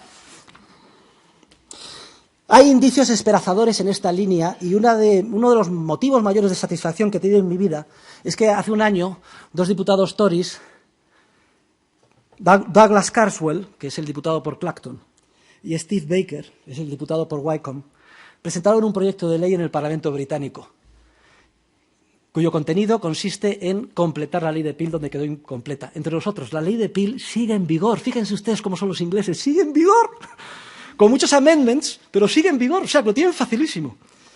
Y aunque alabanza propia envilece, decía el gran Cervantes, para mí ha sido doblemente motivo de halago, porque en el Parlamento británico, cuna de la democracia moderna, estos dos diputados citan a un servidor como el inspirador de la propuesta. Lo tienen ustedes, si quieren, en YouTube. Lo que pasa es que George Osborne, el canciller del Exchequer, ha pasado por agua la propuesta. Nombra una comisión. Siempre que se quiere estropear algo, se nombra una comisión independiente. Y después de los expertos, bueno, pues la conclusión a la que llegan va en la buena dirección, pero tímidamente. Es que hay que separar la banca comercial de la banca de inversión. Es decir, que los depósitos a la vista, sí, los puede usted prestar, pero solo descontando letras y a corto plazo. Y luego todas las cosas que quiere usted hacer, etcétera, banca de inversión. Esto es, en pocas palabras, que se estableció en la Glass-Steagall Act, que fue derogada en los años 80 en Estados Unidos, que a su vez es una copia de cómo está instrumentado el balance del Banco de Inglaterra y del Banco de Estocolmo con dos departamentos. Es un tímido avance en la buena dirección, en la medida en que el casamiento está menos desajustado, pero no evitaría los ciclos. Primero, porque hay vasos comunicantes entre los plazos de los préstamos, y segundo, porque el descuento de letras es de letras de todas las etapas productivas, y si hay un proceso de expansión crítica también distorsiona. Además, todas las grandes crisis en el siglo XIX fueron por descuento de letras. Pero en todo caso, reconozco que es un paso en la buena dirección, y el hecho de que ya se esté debatiendo esto en los términos que estamos hablando hoy me parece un avance años luz respecto de la situación de la teoría económica hasta hace poco más de 5 o 10 años. Por cierto, la transición, si se pudiera hacer a un sistema de banca con un coeficiente de caja del 100%, permitiría devolver toda la deuda pública soberana sin coste, ni para el erario público ni para los ciudadanos, y sin ningún efecto inflacionario. ¿Cómo es esto posible? ¿Cómo no le han dado el premio Nobel de Economía al profesor Huerta de Soto todavía? ¿Pero cómo no llega esto a los oídos del gobierno de Grecia, de Irlanda, de Portugal, de Italia? Vamos, de todos. Miren, el proceso es muy sencillo, lo explico en el capítulo 9 de mi libro. Consistiría simplemente, para explicarlo de manera ilustrativa, en fabricar el dinero en efectivo necesario, en euro, papel, moneda, y entregárselo a los bancos para consolidar, equiparar, contrabalancear todos los depósitos a la vista y equivalentes que actualmente tienen en sus balances. Esto no sería de ninguna forma inflacionario, porque ese dinero de nueva creación que se entregaría a los bancos y que quedaría en su activo estaría, por decirlo así, congelado, con el requisito del coeficiente de caja del 100%. Entonces, al hacer este primer paso, inmediatamente surge algo obvio. ¿Qué pasa con todos los activos de la banca que actualmente contrabalancean los depósitos a la vista? Pues quedarían liberados. Esos activos de alguna forma representan el proceso de expropiación a la ciudadanía que secularmente ha llevado a cabo la banca con reserva fraccionaria, en lo que se llama el señoriaje. Quedarían liberados. Y lo que yo propongo es constituir unos fondos de inversión mobiliaria cuyas participaciones a precios de mercado sean canjeadas por los titulares de deuda pública. De acuerdo con los cálculos, los han hecho en Inglaterra, el Cobden Center. Se puede devolver toda la deuda pública inglesa. Ojo, siempre y cuando con el compromiso de que a partir de entonces la banca actúe con un coeficiente de caja del 100%. Mi proyecto de transición al coeficiente de caja del 100% es distinto del propuesto por Irving Fisher en 1931. Porque la propuesta de Fisher es peligrosísima. Fisher lo que dice es, también era un defensor del coeficiente de caja del 100%. Por cierto, miren ustedes con cara qué cosas dice el profesor Huerta de Soto. 5 premios Nobel y muy distinguidos economistas han defendido el coeficiente de caja del 100%. Fisher propone crear una agencia pública que compre los activos de la banca, obligando a que los ingresos que la banca perciba queden congelados como el activo que contrabalancea a los depósitos a la vista. La propuesta de Fisher es muy peligrosa porque equivaldría a nacionalizar toda la economía. Luego viene tú a confiar que esos activos que son nacionalizados sean canjeados por la deuda pública o no. Desde luego, creo que mi idea es muchísimo más fácil de llevar a cabo y además solucionaría de una tacada. No solo solucionaríamos el problema de evitar los ciclos a partir de ahora, sino que empezaríamos borrón y cuenta nueva y zanjaríamos todo el problema de la deuda pública viva. O sea que me parece algo a considerar o a tener en cuenta. Repito, todo el dinero creado no es inflacionario porque queda, como si dijéramos, esterilizado ahí, como colateral de los depósitos a la vista. Y a partir de entonces los bancos solo podrían prestar lo que se les prestara previamente a ellos. Como es lógico, empezarían a actuar como intermediarios financieros, que es lo que deben hacer, y no como creadores de dinero, que distorsionan la economía. Todo ello, además, orquestado por el Banco Central. Hay una segunda pata de la reforma, un segundo principio que deberíamos llevar a cabo, que es el de abolir los bancos centrales. Miren, los bancos centrales son los últimos dinosaurios del socialismo. Son los últimos bastiones u órganos de planificación central que quedan en el ámbito financiero. Son los generadores de la inestabilidad que nos rodea. Ya no serían precisos como prestamistas de última instancia si se aplica la primera pata de la propuesta, el coeficiente de caja del 100%. Ya no habría problemas de insolvencia de la banca en lo que se refiere a los depósitos a la vista. A la banca central es aplicable perfectamente el teorema de la imposibilidad del socialismo descubierto por Mises y Hayek. Yo he escrito un libro que se titula Socialismo, Cálculo Económico y Función Empresarial. Está traducido en muchos idiomas. El último se publicó en China y en la Unión Soviética, explicando el debate sobre la imposibilidad del socialismo. De hecho, toda la teoría austríaca del ciclo no es sino un caso particular de la teoría de la imposibilidad del socialismo aplicado al ámbito de la banca, el dinero y el mundo financiero. Es imposible que los bancos centrales o cualquier órgano de planificación puedan organizar la sociedad de una manera coordinada, porque es imposible que se hagan con la información que necesitan para dar un contenido coordinador a sus mandatos. Porque esa información o conocimiento, como os pueden ustedes leer ahí en esa cita de Rafael del Pino, no está disponible en ningún sitio. La están creando continuamente ex novo millones y millones de empresarios, desde que se levantan hasta que se acuestan, en un entorno de libertad. Y por eso el socialismo está condenado al fracaso en cualquier ámbito y especialmente en el ámbito financiero y bancario. Y la tercera pregunta, o tercera pata de la reforma que ustedes podrían hacer es la siguiente. Y entonces, ¿quién crearía la base monetaria? ¿Quién sería el responsable de la base monetaria? Maurice Allais, premio Nobel de Economía francés, que murió casi centenario hace un año y medio, mantenía la teoría de crear una agencia pública que creara como base monetaria fuera dinero fiduciario público a una tasa de crecimiento del 2%. Yo, con todos los respetos, aunque esto sería un avance de gigante en la buena dirección, no estoy de acuerdo con Maurice Allais. El dinero es demasiado importante para dejarlo en manos de políticos y agencias públicas. El dinero no debe de ser manipulado por ningún ser humano. Por eso creo que el sistema monetario ideal no puede ser otro que el patrón oro. La gran ventaja del oro, del patrón oro clásico, es que no es manipulable, que para sacar una pepita tienes que cavar durante 2 kilómetros bajo tierra, unos negritos, y sacar una pepita con mucho esfuerzo. Esa es la gran ventaja del oro. El patrón oro no fracasó, como leemos en los libros de texto. Fue deliberadamente eliminado por los políticos porque les suponía un corsé para todas sus políticas de compra de votos, clientelismo político, demagogia, subvenciones, etcétera. Hoy todos los que critican al euro, si repasamos los argumentos, son exactamente los mismos que los que se utilizaron para justificar el abandono del patrón oro en los años 30 del siglo pasado. Aquí también, por lo menos en Europa, vamos en la buena dirección, porque el euro está actuando, siquiera de forma imperfecta, como un proxy del patrón oro, disciplinando a los políticos. Cualquier error inmediatamente se traduce en pérdidas de competitividad y se pone de manifiesto. Tenemos un Banco Central Europeo que sin duda alguna apoya a los bancos para que ninguno quiebre y además esporádicamente incumple su mandato y monetiza deuda, pero es un juego de niños en comparación con lo que hacen sus colegas anglosajones, que perdieron la disciplina monetaria hace generaciones. No en vano Inglaterra es la cuna de Keynes. Actualmente la Reserva Federal de Estados Unidos está adquiriendo directamente, sin rubor alguno, el 40% de todos los Treasury Bills que emite el gobierno, directamente. Y luego leemos la prensa económica y dice, uy, qué bien va América.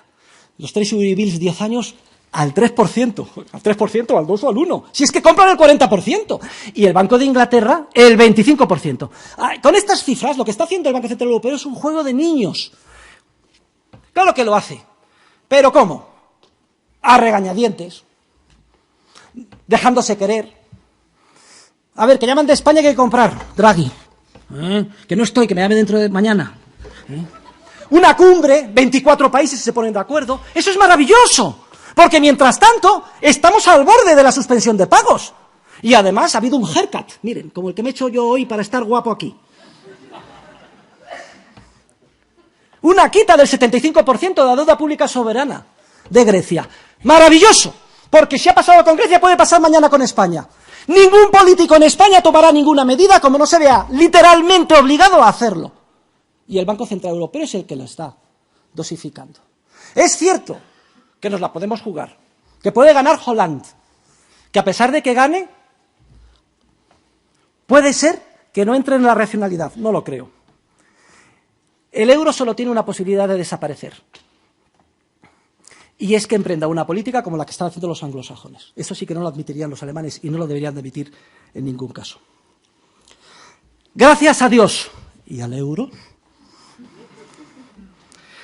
no nos queda más remedio que cambiar nuestro modelo económico.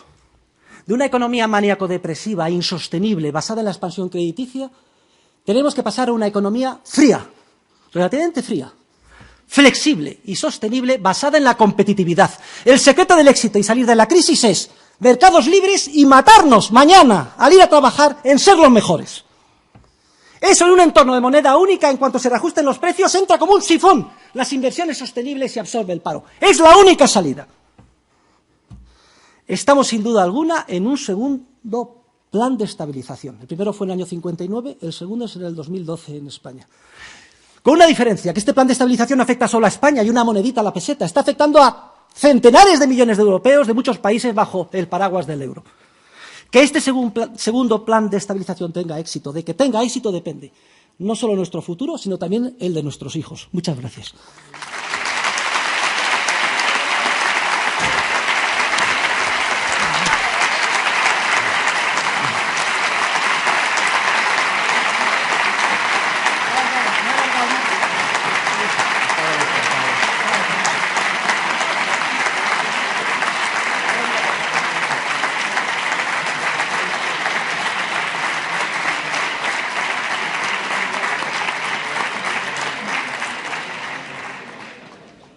Bueno, profesor Huerta de Soto, muchísimas gracias por esta efervescente, brillante e ilustrada conferencia. Lo primero que diría es qué ritmo, no es habitual. Yo no sé cuántos de ustedes son keynesianos, friedmanitas, neoclásicos, austríacos, microeconomistas, macroeconomistas, partidarios de Cambridge UK, de Cambridge US, no lo sé. Pero de lo que sí estoy convencido es de que la conferencia no les ha dejado indiferentes. Algunos porque les habrá cuestionado sus principios, a otros porque les habrá reforzado los suyos. Pero en todo caso, lo que sí es verdad es que la intervención del profesor Huerta de Soto abre las puertas a lo que puede ser un magnífico debate para el cual nos ha hurtado algunos minutos, lo alargaremos por otro lado, dispondremos de 20, 25 minutos, depende del ritmo. Yo les pido a todos los que quieran intervenir que no hagan reflexiones, que sean breves, porque si no, no llegamos, que sean breves, que se identifiquen con su nombre y apellido, pero sobre todo que sean breves y precisos. Se abre el debate.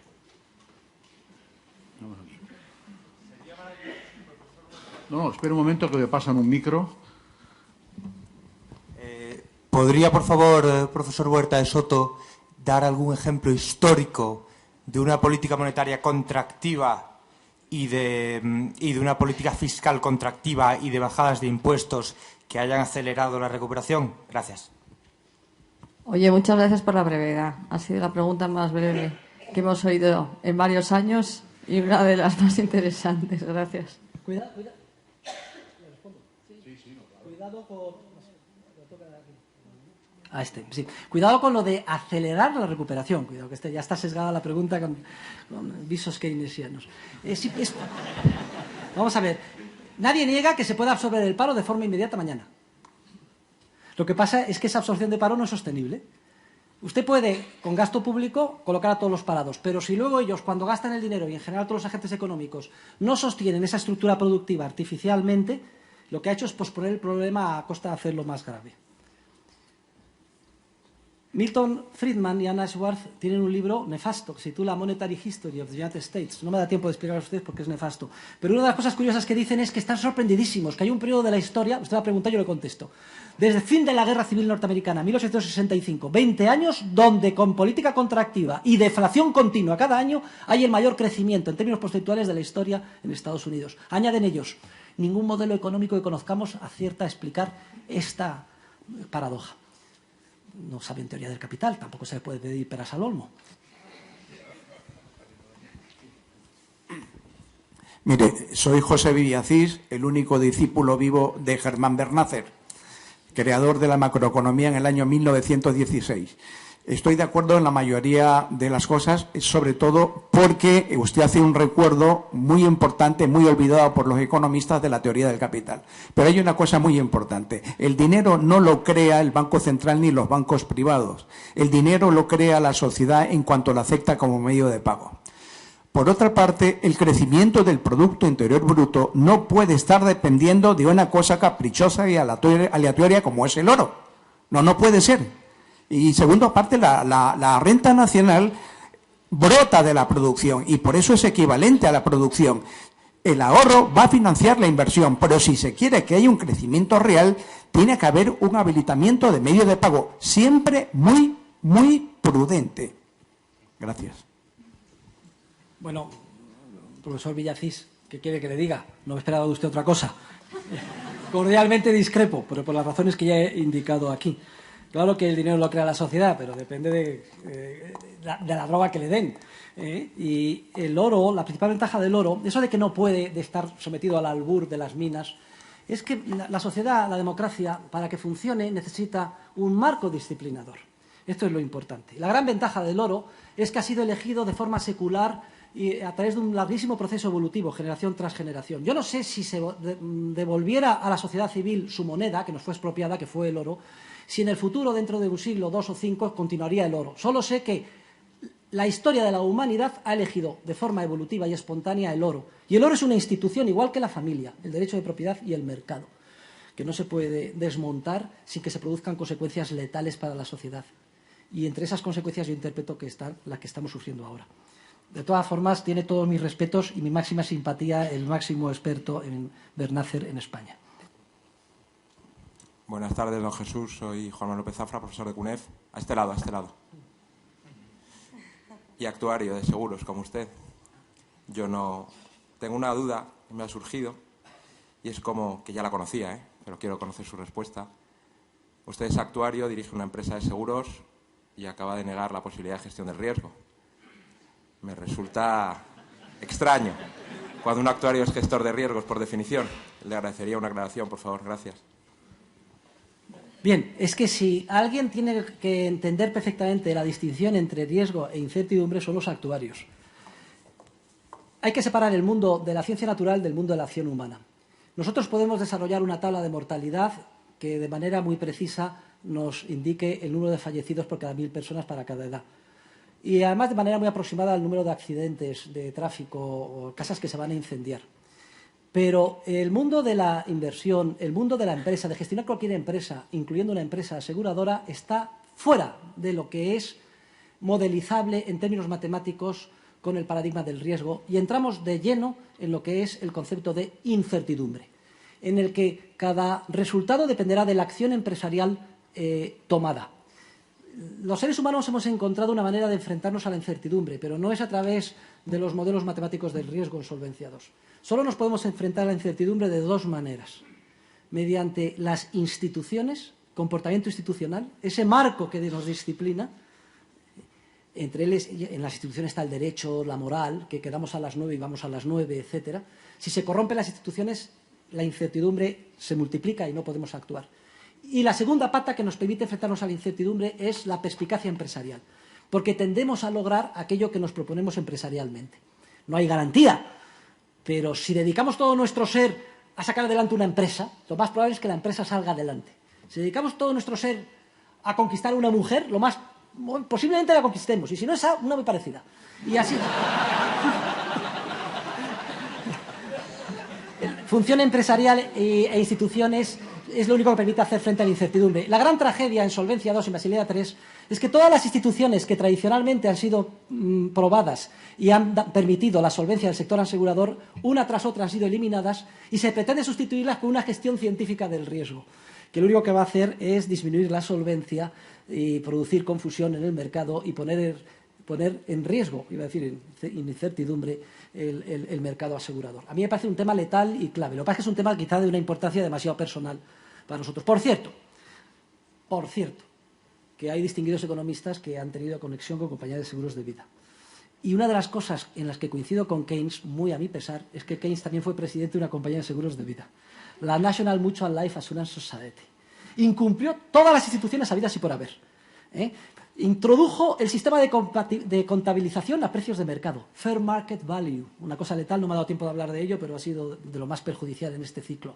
Distribuyó participación en beneficios no realizada, y cuando llegó la Gran Depresión quebró su empresa y lo echaron de presidente. Yo espero que el sino de mi compañía de seguros sea otro muy distinto. Buenas tardes, profesor Huerta. Soy María Blanco, profesora del máster que usted dirige y además profesora de la Universidad de San Pablo CEU. Tal vez me voy a apartar un poco del tema de la conferencia de hoy, que no me ha sorprendido. Lo que sí me ha sorprendido es la cantidad de gente que he visto en el auditorio Rafael del Pino, que han tenido que abrir, por lo visto, salas extras, de la cantidad de gente que hay. Y esto es lo que avala mi pregunta. A raíz del premio concedido a Juan Ramón Rayo, a quien usted conoce tan bien, el premio concedido como investigador menor de 40 años por la Comunidad de Madrid, se ha abierto una serie de ataques sistemáticos hacia la escuela austríaca por parte de determinados economistas de FEDEA y otros analistas que tachan a la escuela austríaca, que usted es representante en España y publica, etcétera, de ser poco sistemática, poco científica, no estar en los circuitos habituales y ser una cosa de dinosaurios y minorías que no tienen nada de científico. Y me gustaría saber su opinión, aunque la sospecho. Bueno, mis distinguidos colegas, ha cambiado mucho las cosas porque, vamos a ver, cuando yo decidí iniciar mi carrera académica tenía dos posibilidades. O mentir, no decir lo que creía y lo que había estudiado y lo que pensaba que era la verdad científica y sacar las oposiciones, o llevar la contra a mis 5 catedráticos que me juzgaban, y opté por la segunda. Fíjense ustedes, al final me dieron la cátedra. O sea, que las cosas van cambiando poco a poco. Esta reacción era de esperar, porque ven amenazado el capital humano que tienen invertido. Los profesores enseñamos lo que sabemos, y si una persona ha dedicado toda su vida a aprender equilibrio general, matemáticas, Keynes o economía monetarista, pues pobrecillo, lo que le estamos diciendo es que es una mala inversión, que ha destrozado su vida, en pocas palabras. No tiene más remedio que defenderse. Pero estos son cuestiones anecdóticas y de tipo personal. Yo he tenido suerte y ellos son unos desgraciados. ¿Qué quiere que le diga? Respecto de Juan Ramón Rayo, mi dilecto, yo tengo 5, y una de las cosas de las que estoy más satisfecho es de haber creado escuela en España, que es algo muy difícil. Y tengo 5 profesores que son una joya. 2 de ellos extranjeros. Philippe Baguso, aquí presente, vino un día, yo me sorprendí mucho, a mi despacho y dijo, profesor, con un castellano horrible, no sabía hablar español. Yo quiero ser profesor de economía en Alemania y hacer doctorado con usted. Fíjense qué disciplinados son los alemanes. A los 3 meses ya hablaba perfectamente español, hizo el doctorado conmigo y está dando clases en la Universidad Rey Juan Carlos. De algo tiene que servir estar en la Unión Europea, no podemos discriminar, uno de nuestros profesores más brillantes. Luego tengo un canadiense, Dave Howden, otro genio. Este vino de Canadá, no está en la Unión Europea, pero también está doctor conmigo y dando clases en España. Y 3 profesores españoles, el más brillante de los cuales, junto con el profesor Miguel Ángel Alonso Neira y el profesor Gabriel Calzada, que es el presidente del Instituto Juan de Mariana, que acaban de nombrar rector de la Universidad Francisco Marroquín, es el citado Juan Ramón Rayo, que acaba de publicar un libro que se titula Los errores de la vieja ciencia económica, parangoneando el título del libro de Hazlitt, Los errores de la nueva ciencia económica, criticando página por página la teoría general de Keynes, y que es una joya. Y acaba de conceder la Comunidad de Madrid. Es dinero, digamos, corrupto, porque procede de los impuestos, pero al fin y al cabo hay que aceptarlo. Yo también soy funcionario del Estado, ¿qué quieres que le digan? Yo me puedo considerar un virus introducido dentro del sistema para destruirlo. Con lo cual, no es de extrañar que aquellos que viven del sistema pues nos quieran atacar, ¿no?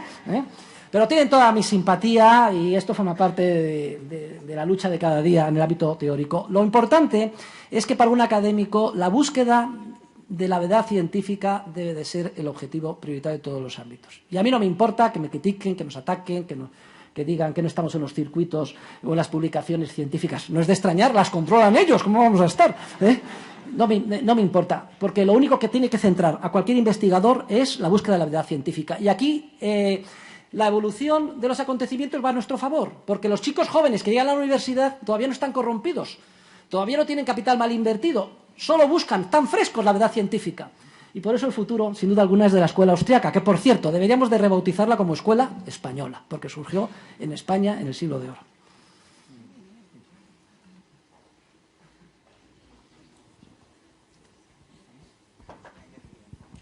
Sí, profesor, yo quería preguntarle, en un entorno de manipulación universal de los tipos de interés, ¿cómo podemos los ciudadanos proteger el valor real de nuestros ahorros? Pues no será usted catalán, ¿no? Es que a mí, yo que estoy muchos consejos, los empresarios son gente muy práctica, siempre dicen, ¿qué hay que hacer para no perder o para forrarme? Y yo les contesto, yo no lo sé. Y si lo supiera, no se lo diría. ¿Por qué? Porque me aprovecharía de ese conocimiento empresarial, no yo sé tan tonto de decírselo.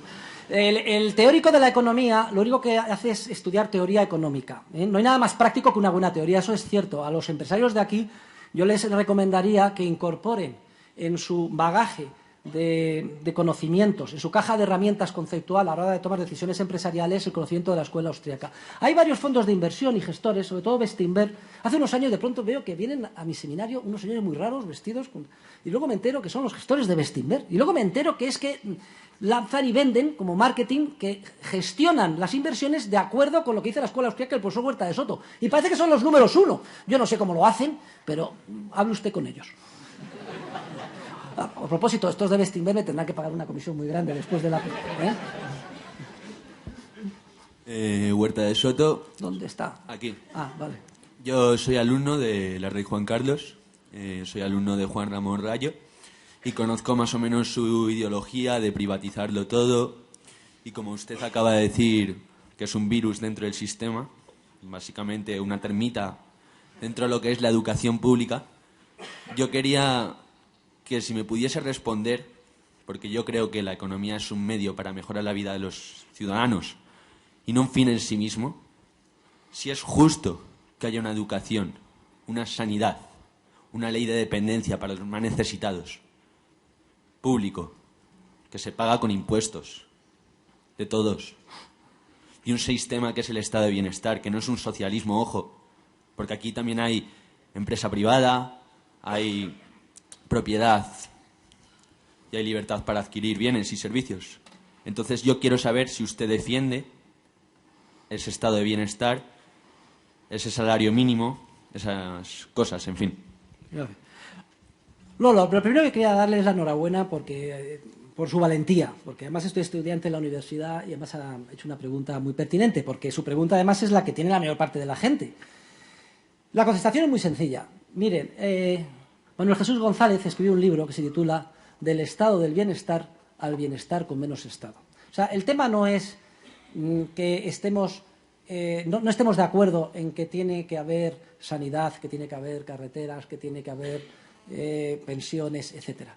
El tema es totalmente distinto. Es, devolviendo la responsabilidad a la sociedad civil, ¿podemos tener mejores pensiones con el mismo coste que tenemos ahora? Este es un estudio de teoría económica, estrictamente. Y nosotros le dedicamos 2 semanas en el programa a estudiar que mediante el contracting out o el desenganche, pasando paulatinamente a lo largo de una generación a un sistema de capitalización, con el coste que actualmente pagan los trabajadores, que entre lo que pagan ellos y sus empresas supera el 35% de su salario, que es una barbaridad, pueden tener garantizadas pensiones mucho mayores y además sobrarles dinero para mejorar su nivel de vida. Luego, es un tema de medios, no de fines. Con sanidad. Miren, los funcionarios del Estado tenemos un privilegio que no tienen el resto de los españoles. Podemos elegir entre la pública y la privada. Yo entre ellos. ¿Saben ustedes cuántos funcionarios de los 2,5 millones eligen la privada? El 90%. ¿Por qué no damos esa opción al resto de los ciudadanos españoles? Que el que quiera se salga y se vaya a la sanidad privada, pague su coste y se le descuente de inmediato en la renta. Tendríamos un estado del bienestar mucho mayor. Porque es que lo que hay ahora es el caos. Es decir, es una ilusión de pensar que todo es gratis, la filosofía del gratis total. Nos tienen infantilizados los políticos. El ciudadano dice, tengo derecho a esto. Y luego se ha cortado el nexo entre la prestación y el coste.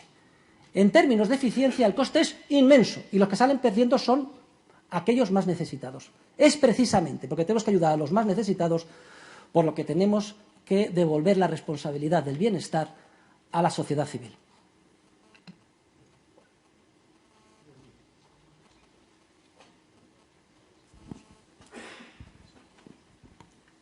Hola, muy buenas tardes. Soy Fernando Herrera. Enhorabuena por la excelente conferencia, don Jesús. Mi pregunta es una que llevo bastante tiempo con ganas de hacerle. Siempre acabamos proponiendo el patrón oro, siempre se acaba proponiendo el patrón oro. Y sin embargo, yo tengo la sensación de que eso es una punta de planificación central en las enseñanzas del profesor. Me llama la atención que, propugnando la libertad y la falta de regulación para la mayor parte de las actividades comerciales, en la más importante no dé la opción de la libertad y decida que el dinero tiene que ser el oro. ¿No sería mejor un sistema de libertad monetaria al patrón oro? Bueno, sí, es que si lee mi libro, lo que yo defiendo es la libertad de elección de moneda. Lo único que pasa es que como hay que dar un salto, hay que hacer un canje del sistema actual al nuevo, una vez consolidado al 100%, tenemos que elegir un patrón. Y entonces yo tengo detrás de mis espaldas 2000 años de experiencia. Una vez reintroducido el patrón oro, que ha sido el dinero, repito, evolutiva, voluntariamente elegido por la humanidad, claro que no se va, o sea, lo que nunca he defendido que haya leyes de curso forzoso que obliguen a aceptar el oro como medio liberatorio, sino que se haga el canje y que luego a partir de ahí la gente decida, efectivamente, que cualquier moneda privada puede proponerse. Lo único que pasa es que Mises, en la teoría del dinero y del crédito, desarrolla lo que llama el teorema regresivo del dinero y explica que es teóricamente imposible crear ex novo un nuevo patrón si no hay anclaje con el antiguo, porque los agentes económicos no son capaces de calcular el poder adquisitivo que va a tener el día de mañana. Y yo lo que quiero es salvar ese anclaje, pero a partir de ahí, como es lógico, total libertad en cuanto a la elección de moneda que se quiera. ¿Alguna pregunta más? Sí.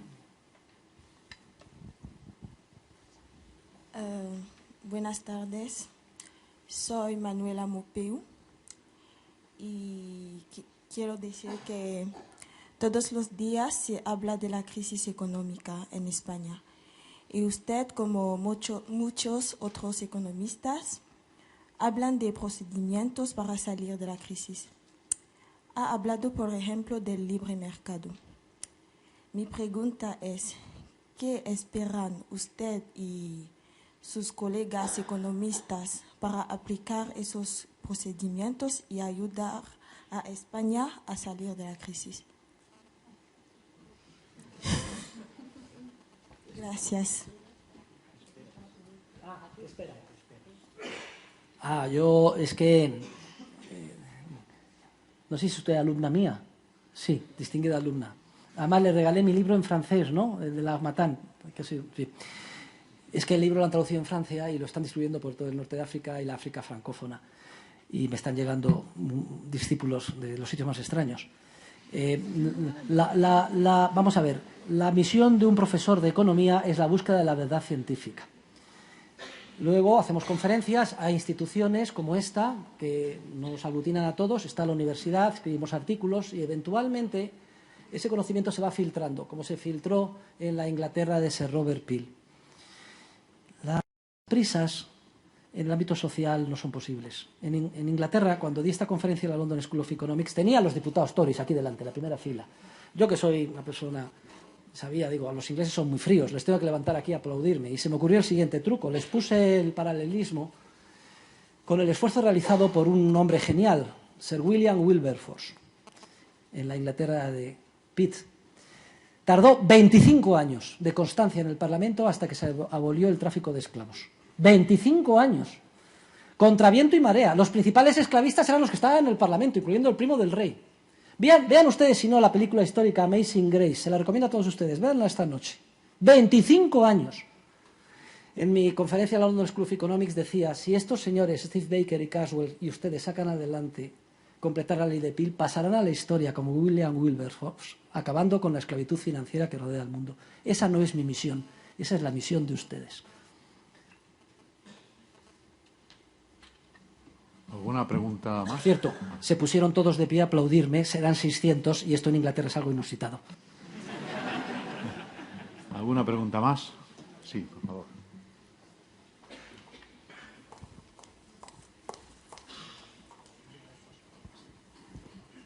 Buenas tardes ante todo, y quería decirle que soy alumno de Philip Bagus y sabiendo la situación respecto al euro con la salida hipotética que él defiende de Alemania, ¿en qué punto exacto discrepa usted con Philip Bagus sobre la salida del euro de Alemania? Muchas gracias. Es una buena pregunta, Philip, porque no hemos debatido nunca. Philip Bagus ha escrito un libro que se titula The Tragedy of the Euro, que es un bestseller que se ha traducido a todos los idiomas.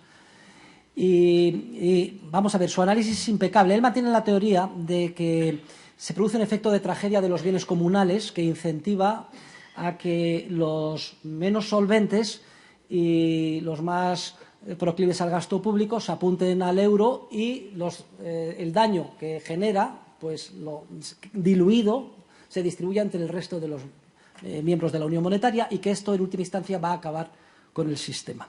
Entonces yo le digo que analizando el anterior ciclo, solo veo que haya podido actuar en base a este efecto de tragedia de los bienes comunales el Estado griego. Porque Irlanda, Portugal, España, en la época de la burbuja estaban con superávit. No eran conscientes de que estaban cargando nada, digamos, de efectos externos al resto de los miembros.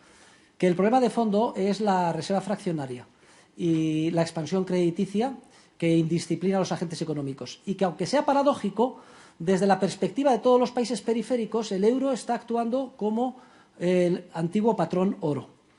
Y fue muy fácil salirse del oro porque la denominación de las monedas era franco, marco, etcétera, y lo único que hicieron fue cortar el anclaje, pero es prácticamente imposible o dificilísimo, mucho más difícil salirse del euro. En esto sí que el euro supera al patrón oro. Fíjense ustedes qué bueno hubiera sido si en los años 30 hubiera sido igual de difícil salirse del oro que hoy salirnos del euro. Y estamos en esa tesitura. Yo creo que el euro es un paso adelante en la buena dirección, muy tímido, pero tiene todos los riesgos que el profesor Bagus apunta. Confío en que aguante. Los que están en contra del euro, sobre todo, son los anglosajones. O sea, no nos engañemos. O sea, porque son las compañías de rating, la City de Londres y Estados Unidos. Cada vez que Barack Obama y compañía o el secretario del Tesoro norteamericano dice que pongamos nuestra casa en orden y que apoya al euro, es con la boca pequeña. Están aterrorizados. Porque como el euro sobreviva, el dólar tiene los días contados. Y ellos lo saben. Luego, entonces, todo esto hay que tenerlo en cuenta, que cuando nos metemos en el ámbito de la política y de la práctica día a día, es entre un mal muy grande y un mal un poco menor, y el euro me parece que es un mal un poco menor. Ahora, si yo fuera alemán, vamos a ver, Europa ya debe muchísimo a Alemania. Yo creo que Alemania ha lavado ya con mucho su pecado original, si es que alguna vez lo tuvo, en la Segunda Guerra Mundial y con el nazismo. Los alemanes son conscientes de que el nazismo llegó precisamente por lo que he explicado yo aquí hoy. Porque todo el marco de disciplina fue abolido con la expansión crediticia de la hiperinflación alemana. Estamos alemanizándonos. Y creo que Alemania, en este caso, merece ganar la guerra a la inflación. Profesor Huerta de Soto, el tiempo pasa, para lo malo, incluso para lo bueno, como hoy. Gracias por su intervención, gracias a todos ustedes por acompañarnos, gracias a los que han preguntado y hasta la próxima.